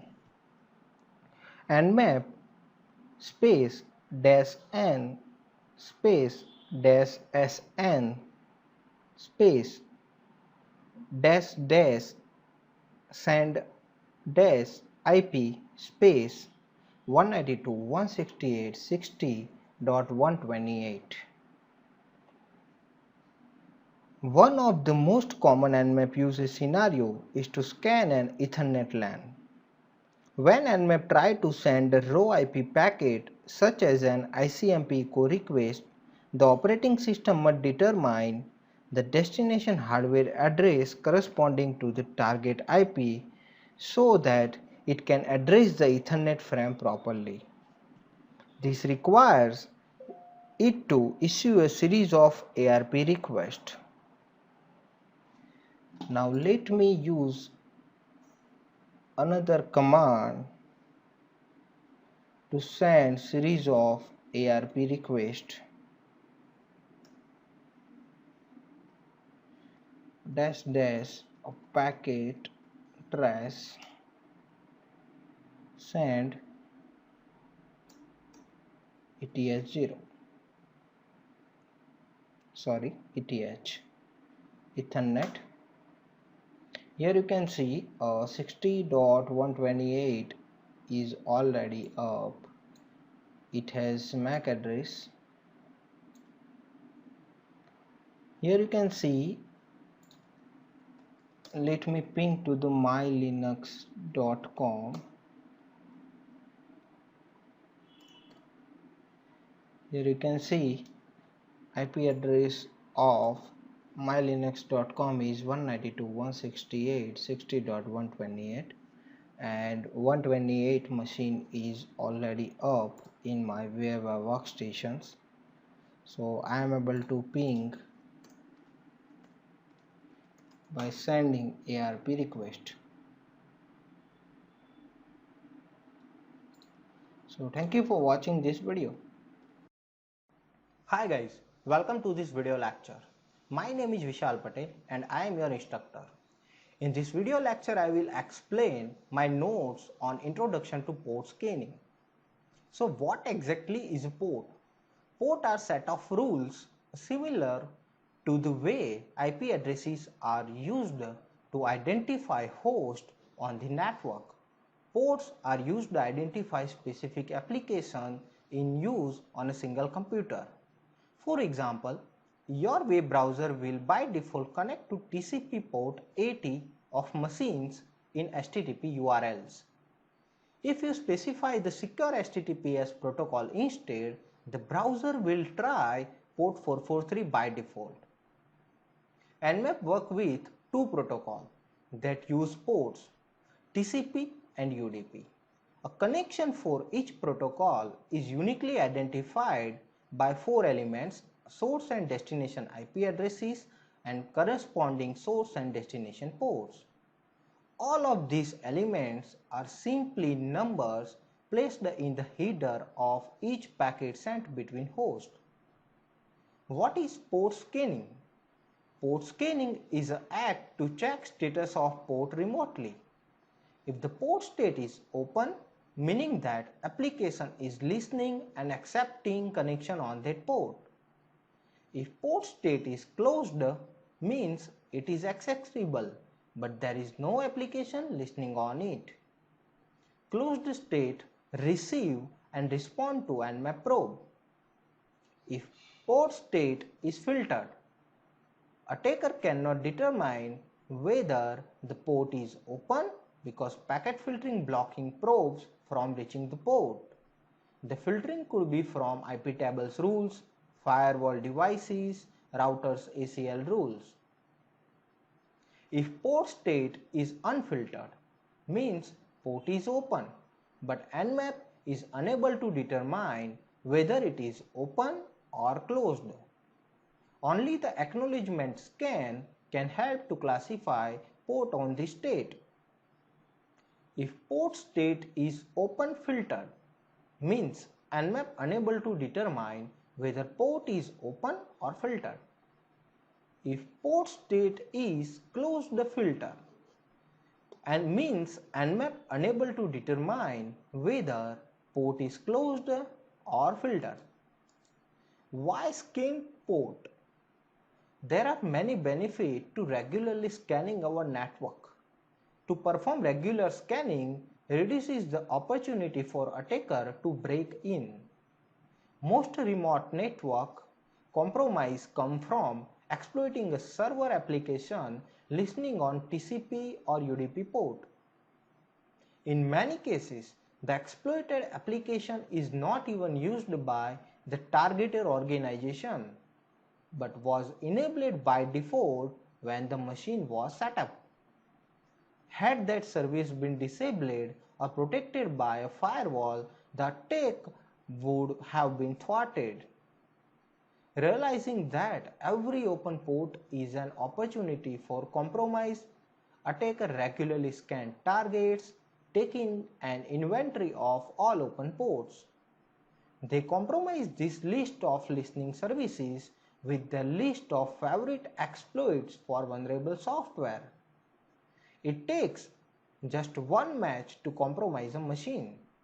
An important defense against these crackers is for IT guys to scan their own computer network regularly with tools such as Nmap. Take the list of open ports and shut down any services that aren't used. Ensure that those which must remain available are fully patched and that you are on vendor security notification list. Firewall rules should be added where possible, limiting access to only legitimate users. While security is the most common reason for port scanning, administrators often find that it suits other purposes as well. Creating an inventory of machines and the services they often can be useful for asset tracking, network designing, policy compliance check, availability testing, network debugging and license tracking and more. Thank you for watching this video. Hi guys, welcome to this video lecture. My name is Vishal Patel and I am your instructor. In this video lecture we will discuss about Nmap simple scan. So let me log in into Kali Linux first using root account. Give password of root account.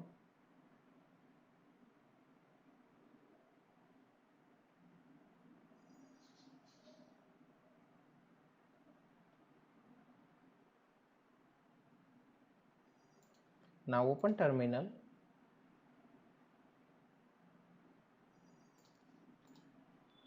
Let me maximize font of terminal using Ctrl plus Shift plus sign. Now just write down Nmap and define target name.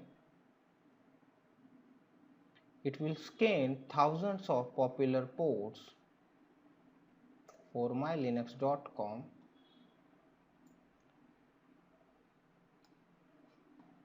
(977) ports are closed. computer is up.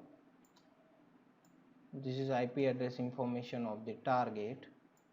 These are the open ports information of the target, MAC address details of the target.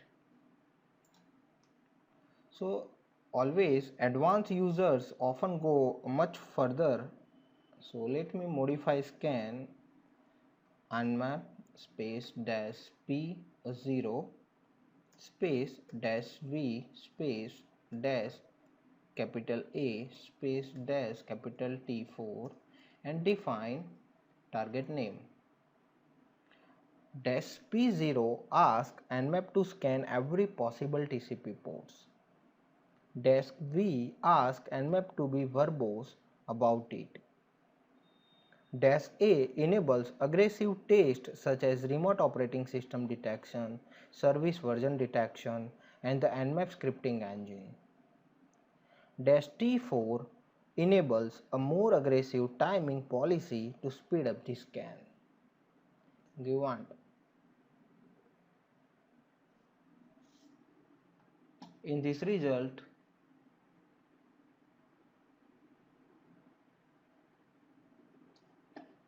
here you can see it is trying to initiating operating system detection, retrying to operating system detection against mylinux.com. It tried for 2 times. NSC script run for 60.128. So completed NSC, completed Nmap scan result also. So now here you can see 0 ports closed, services unknown. This is MAC address details. mylinux.com is one hop away from this machine. So this is trace route result. So if you want to scan IPv6 address, just define 6 for IPv6 dash s v capital and just give IPv6 address of the target machine. So it will scan IPv6 address. If you have IPv6 address information of the target machine, here you can see it is a IPv6 address FE80. So you can define here IPv6 address and scan for a IPv6. And it also support ping scanning, version detection, connect scanning for IPv6. So thank you for watching this video.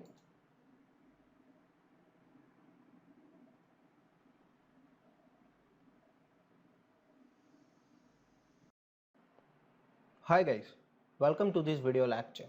My name is Vishal Patel and I am your instructor.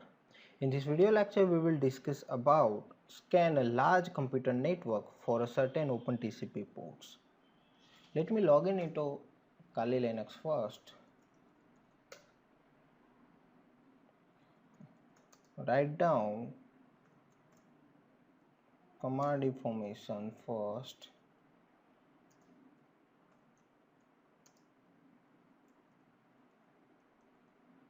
Scan result port 80 dash question mark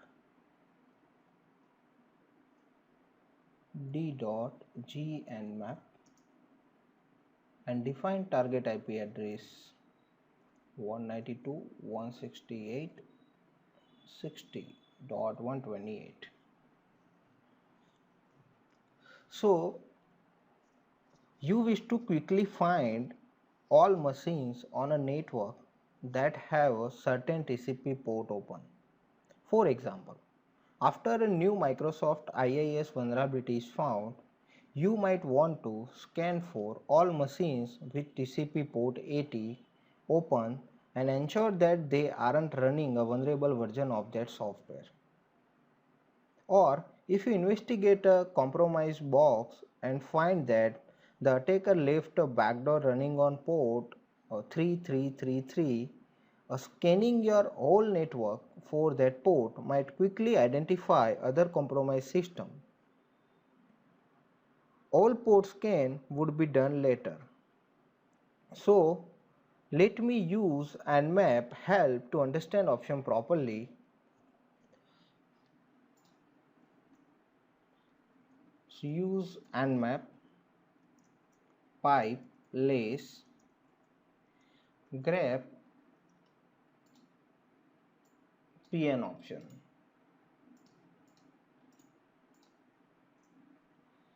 Here you can see PN option used for host discovery treats all hosts as online. So dash PN option will skip host discovery. Now let me grab O space capital G. It is used to define a file, means when this command will generate a result, it will store it into this file. The question mark D in the file name is replaced with the numeric date on which the scan was run. So give enter. Now we given file name scan result port 80 dash today's date 24 month is 6 2019. Open it. Using cat command. Here you can see 60.128 is up and port 80 is open there. So now let me investigate for my own domain, who is vishalitacademy.com.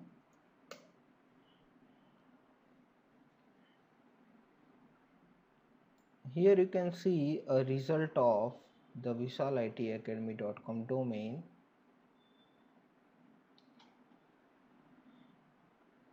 It is with server name, updated, creation and expiry date information, registrar information. This is a name server detail. Now let me ping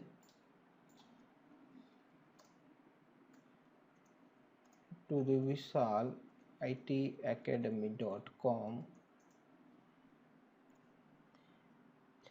Now it has IP address of 104.70.209.73 and I am able to ping to the vishalitacademy.com -c for count. It will try to send ICMP echo message for 5 times. Now let me transfer DNS John. I copied DNS name of the vishalitacademy.com and define domain name that you want to transfer from logon.ns.cloudflare.com. I want to transfer any record, so it is secured, not giving record information about the DNS like A record, MX record. So now let me use NS lookup, set query MX, define domain name. So mail server name is mx.vishalitiacademy.com.cust.b.hostdmail.com. Now let me ping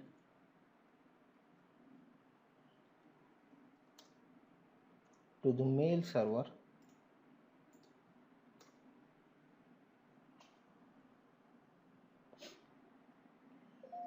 it is replying. If ICMP is blocked to mx.vishalitacademy.com.cust.b.hostemail.com, you can send SYN request to get device information whether it is up or not.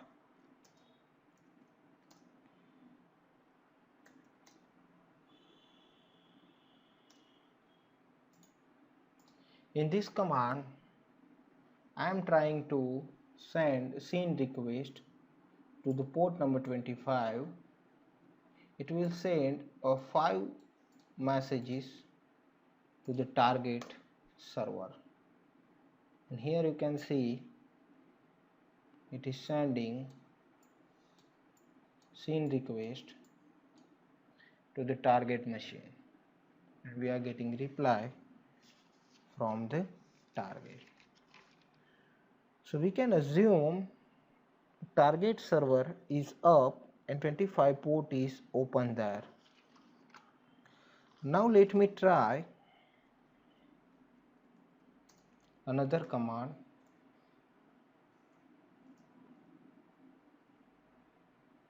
"80 443 21 20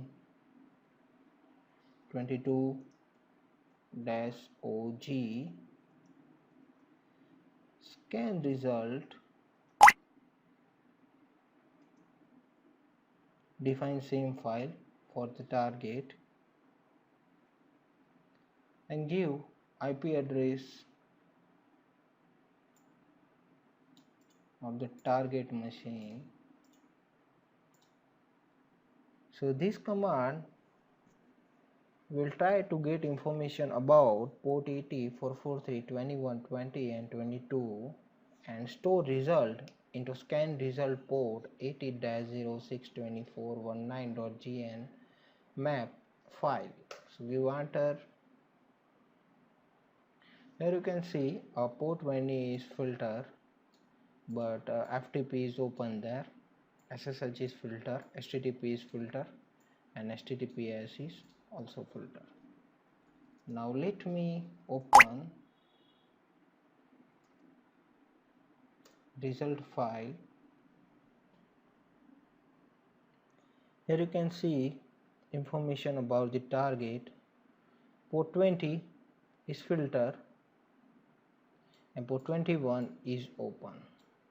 FTP use two protocol, 20 and 21. 21 is used to download the data and 20 used to upload the data. Data uploading is denied. Port number 22 is filter, 80 is also filter, and 443 is also filter. So thank you for watching this video. Hi guys, welcome to this video lecture. My name is Vishal Patel and I am your instructor. In previous video, we discussed about scan a large computer network for a certain OpenTCP port. In previous video, we run whois command to get information about virtualitacademy.com, and we also run command nmap to get information about port 80 of 192.168.160.128 and store the result in this file. We also run nslookup command to get IP address information about virtualitacademy.com and also get MX record information about virtualitacademy.com, and then ping to the mail server. Here you can see we ping to the mail server and get this IP address 64.98.36.4. It's the IP address of this mail server. Means this mail server belong to 64.98.36 network. So now let me try To run nmap command again to gather network information about target network -o capital G, store it in the same file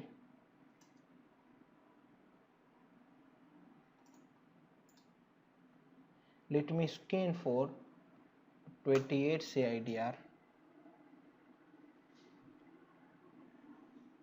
Here is the result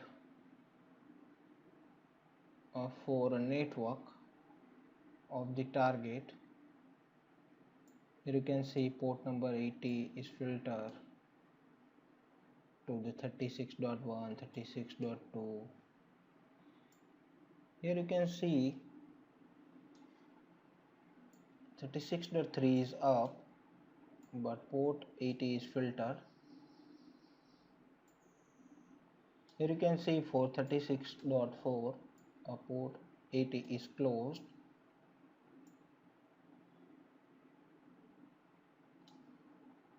Is filtered.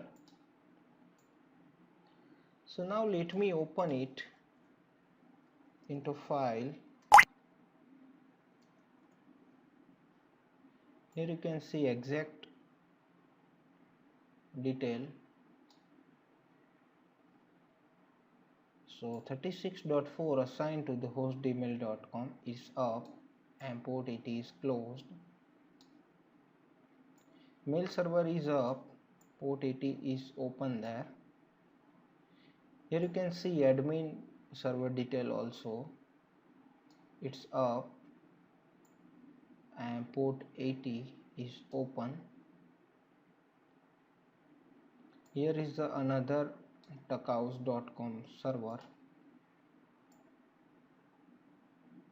might be it is working as DNS server, name server. Let me check DNS port is open or not. Nmap dash capital PN P53 is port number of DNS. I don't need to define a file, just give target name. Okay, 53 is filter, means firewall is there, means 53 is open there. Now let me try 443 for HTTPS, it's also filtered. Try for 22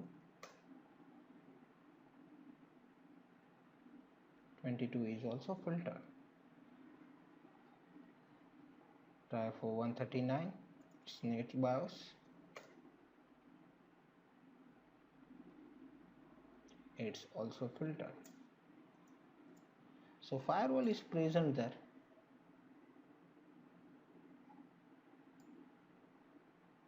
Here you can see monitoring.b.hostemail.com. So these are the target network informations, and it can be helpful to every attackers or penetration tester to get exact detail of the organization's network. We also get some useful information about ports, like port is open, port is filtered, port is closed, right? So now let me try TCP SYN scan.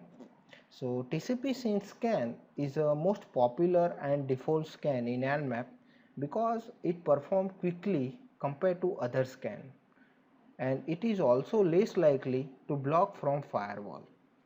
So now let me try to run TCP scan, port 22, port number 80, port number 443 or 139 or 443 already defined. Now let me define 113 for mylinux.com. Another reason is that when it comes to state open, closed and filtered, TCP SYN scan gives a clear definition. Main concept behind this scan is TCP three-way handshake.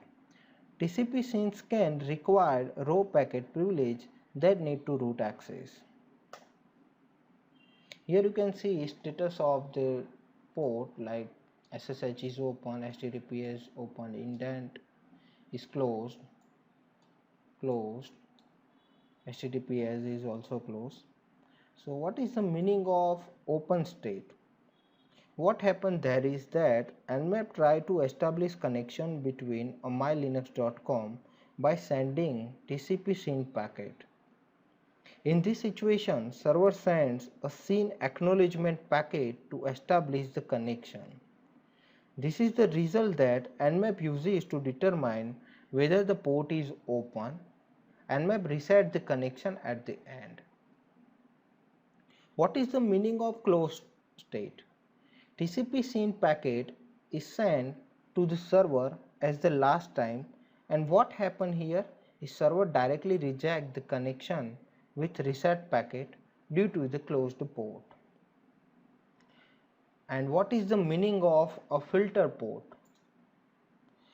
So in the filter state, a server doesn't send a reply back, not even a reset packet to terminate the connection. Most accurate reason can be a firewall on the server side block reply packets, so Nmap decides this type of port as filter. Another thing is that default SYN scan is not enough for slip through a network with firewall and intrusion prevention system. It needs more improved techniques. So thank you for watching this video. Hi guys, welcome to this video lecture. My name is Vishal Patel and I am your instructor. In this video lecture we will discuss about TCP connect scan. So let me give command of TCP connect scan first. You can also use less command to get proper output of this command. So in the Nmap TCP connection scan, Nmap asks its underlying operating network to establish connection with the target server by issuing the connect system call. But the problem with this scan is that it takes time to complete and it required to generate more packet to obtain information. In the other hand, targets are more likely to allow the connection because it tries to establish connection with the target, same as network enabled application like web browser. First two steps are exactly the same as TCP SYN scan. And instead of sending us reset packet, TCP connect can send acknowledgement packet and establish the connection. After the established connection, it resets the connection. TCP connect can establish full connection with the target, but SYN can complete only half of the connection with the target. We can also trace a packet using nmap -d packet trace -p22 for port number 22, define target name or target IP address. There is some mistake. Use D.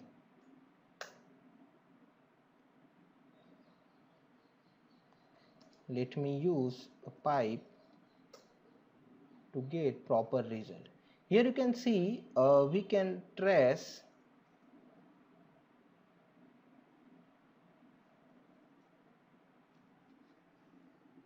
.192.168.60.134 sending packet to the 192.168.60.128.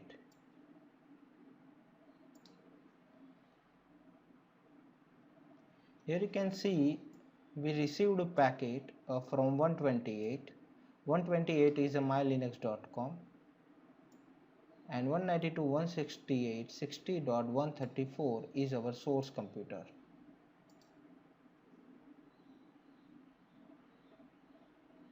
And discover open ports information.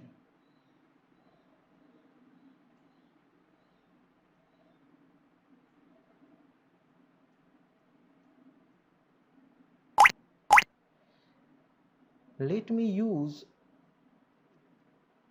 another example.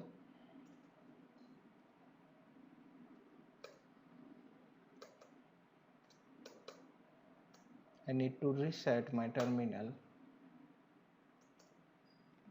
It's working fine.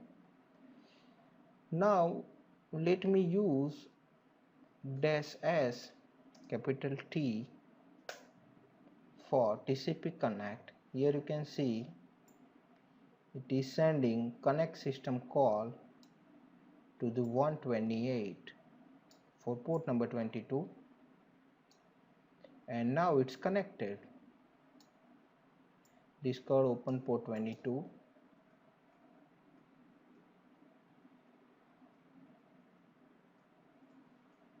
We are also getting details about MAC address.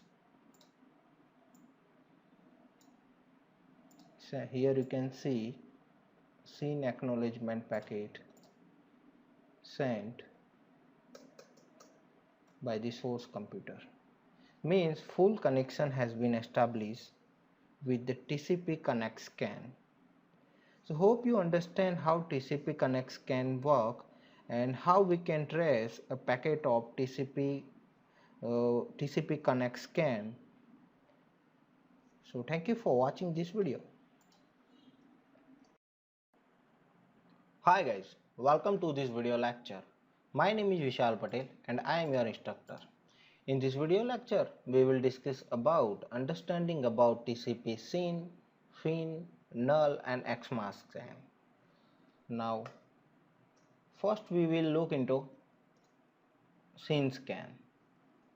A SYN or still scan is also called a half open scan because it doesn't complete the TCP three-way handshake. A hacker sends a SYN packet to the target. If SYN acknowledgement frame is received back, then it's assumed that the target would complete the connect and the port is listening. If an RST means reset is received back from the target, then it's assumed the port isn't active or is closed. The advantage of the SYN still scan is that fewer IDS systems log this as an attack or connection attempt. Now let me discuss about FIN scan. A FIN scan is similar to an XMAS scan but sends a packet with just the FIN flag set. FIN scan receive the same response and have the same limitation as XMAS scan. Let me discuss about XMAS scan. XMAS scan sends a packet with a FIN, urgent and push flag set. If the port is open, there is no response. But if the port is closed, the target responds with reset acknowledgement packet. So XMAS scan don't work against any version of Windows. It's only work with Linux based operating systems. Now null scan. A null scan is also similar to XMAS and FIN in its limitation and response, but it just sends a packet with no flag set. Idle scan. An idle scan uses a spoofed IP address to send a SYN packet to a target Depending on the response, the port can be determined to be open or closed. Idles can determine ports can respond by monitoring IP header sequence number. If you want to perform a fin scan, just give command nmap -s capital F for aggressive scanning mylinux.com. Here you can see FTP, SSH, Telnet, SMTP, all the open filter ports are showing by FinScan. Now let me try XMA scan. Use capital X instead of F.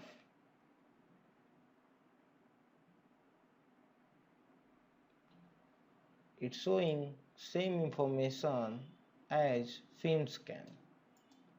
Now let me try SynScan. It's showing clear information about protocol, whether it is open or not.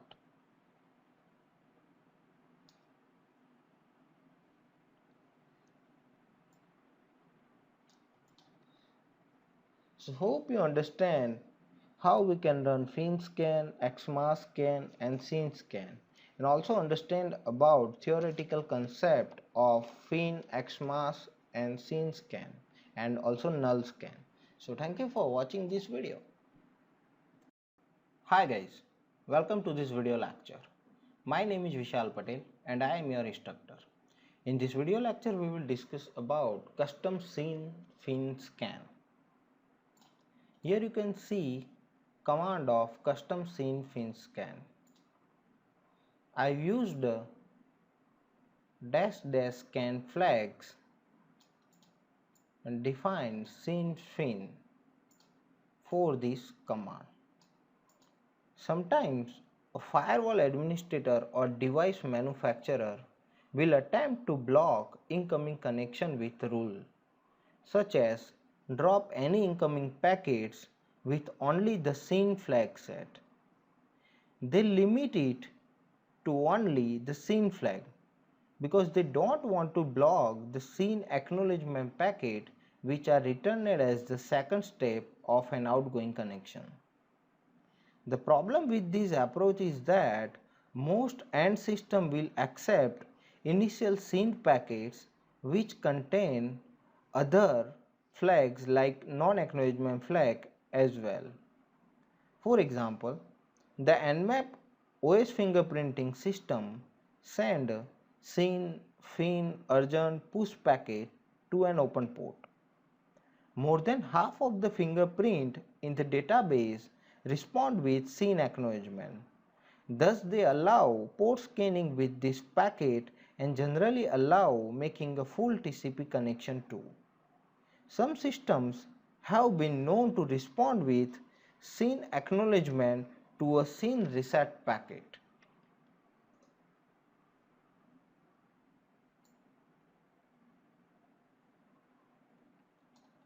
So now let me use custom push scan. Just we need to change F instead of S and define flag push. It will give information about open ports or closed ports at the target. Here you can see it is showing open or filter status for these protocols. Thank you for watching this video. Hi guys, welcome to this video lecture. My name is Vishal Patel and I am your instructor. In this video lecture we will discuss about TCP acknowledgement scan. use nmap command with -s capital A option for TCP acknowledgement scan. Use aggressive scan using -t4 option. Define domain name mylinux.com.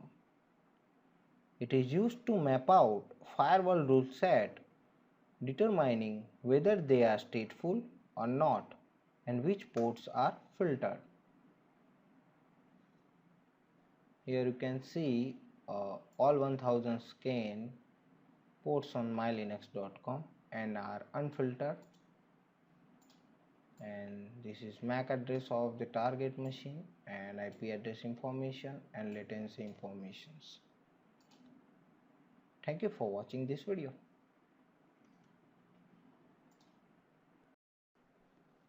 Hi guys, welcome to this video lecture. My name is Vishal Patel and I am your instructor. In this video lecture we will discuss about TCP Windows scan. For TCP Windows scan we need to use -s capital W as an option.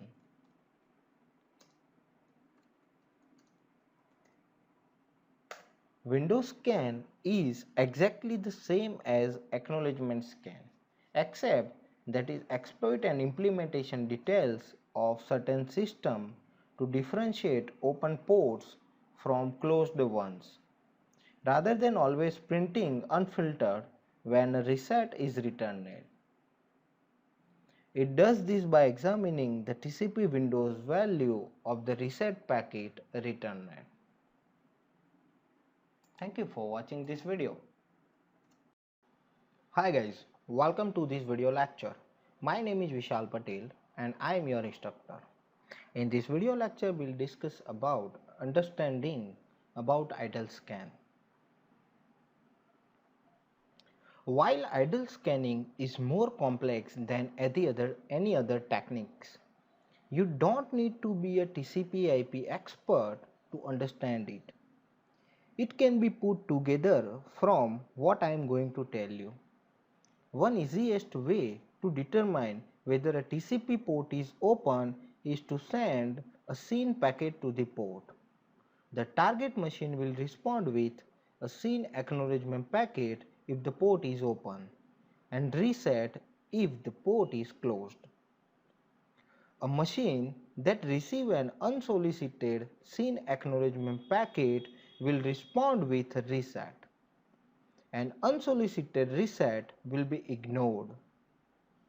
Every IP packet on the internet has a fragment identification number known as IP ID. Since many operating systems simply increment this number for each packet they send, probing for the IP ID can tell an attacker how many packets have been sent since the last probe. So now we will understand idle scan step by step.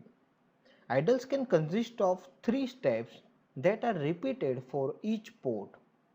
First, probe the zombie's IP ID and record it.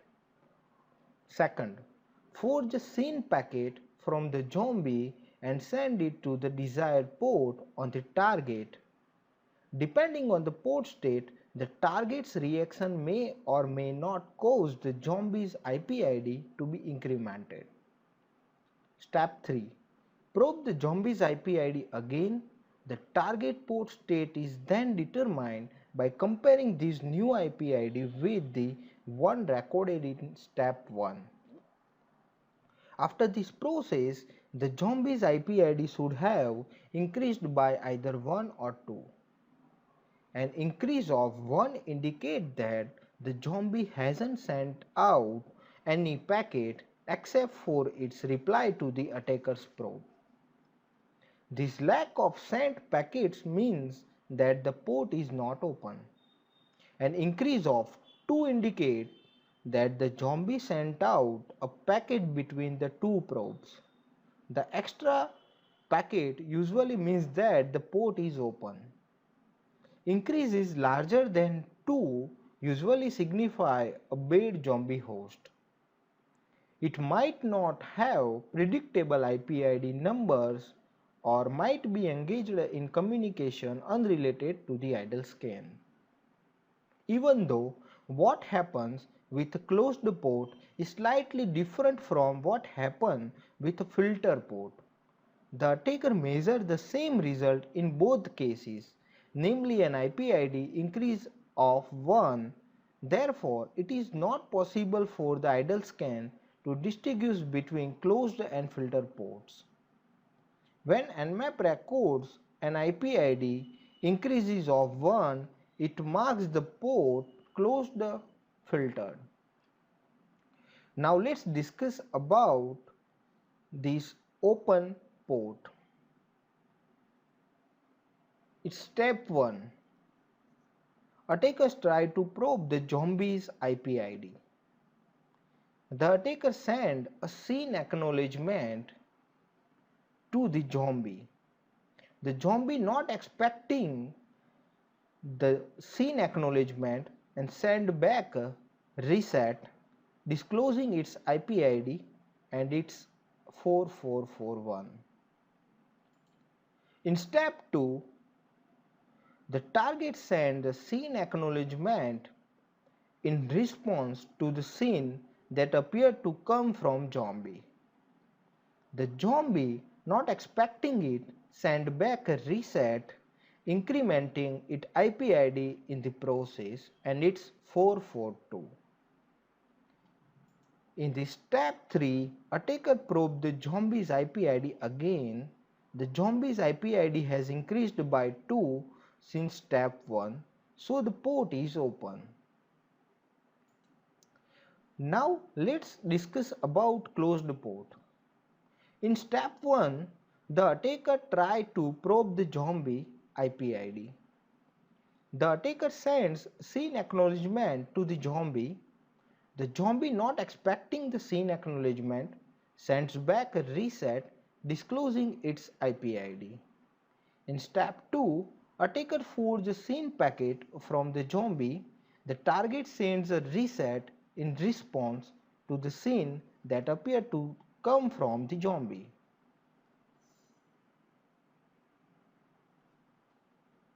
The zombie ignores unsolicited reset, leaving its IP ID unchanged. In step 3, attacker tries to probe the zombie's IP ID again. The zombie's IP ID has increased by only 1 since step 1, so the port is not open. Now let's discuss about a filter port. In step 1, attacker probes the zombie's IP ID. The attacker sends a scene acknowledgement to the zombie. The zombie discloses his IP ID, it's 441. In step 2, attackers try to forge a scene packet from the zombie. The target, obstinately filtering its port, ignores the scene that appear come from the zombie. The zombie, unaware that anything has happened, does not increment its IP ID. And in step 3, attacker tries to probe the zombie's IP ID again, and the zombie IP ID is incremented by only 1 since a step 1, so the port is not open. So idle scan is the ultimate stealth scan. Nmap offers a decoy scanning to help users shield their identity, but that still requires an attacker to send some packet to the target from his real IP address in order to get scan result back. One upshot of idle scan is that intrusion detection system will generate sends alert claiming that the zombie machine has launched a scan against them. So it can be used to frame some other party for a scan. Keep this possibility in mind when reading alerts from your IDs. A unique advantage of idle scan is that it can be used to defeat certain packet filtering, firewall and routers IP source address filtering is a common security mechanism for limiting machines that may connect to a sensitive host or a network. For example, a company database server might only allow connection from the public web server that access it, or a home user might only allow SSH connection from his work machine. A more disturbing scenario occurs when some company bigwig demand that network administrator open a firewall hole so he can access internal network resources from his home. So this can happen when executives are unable to use secure VPN alternatives. So hope you understand about idle scan. So thank you for watching this video.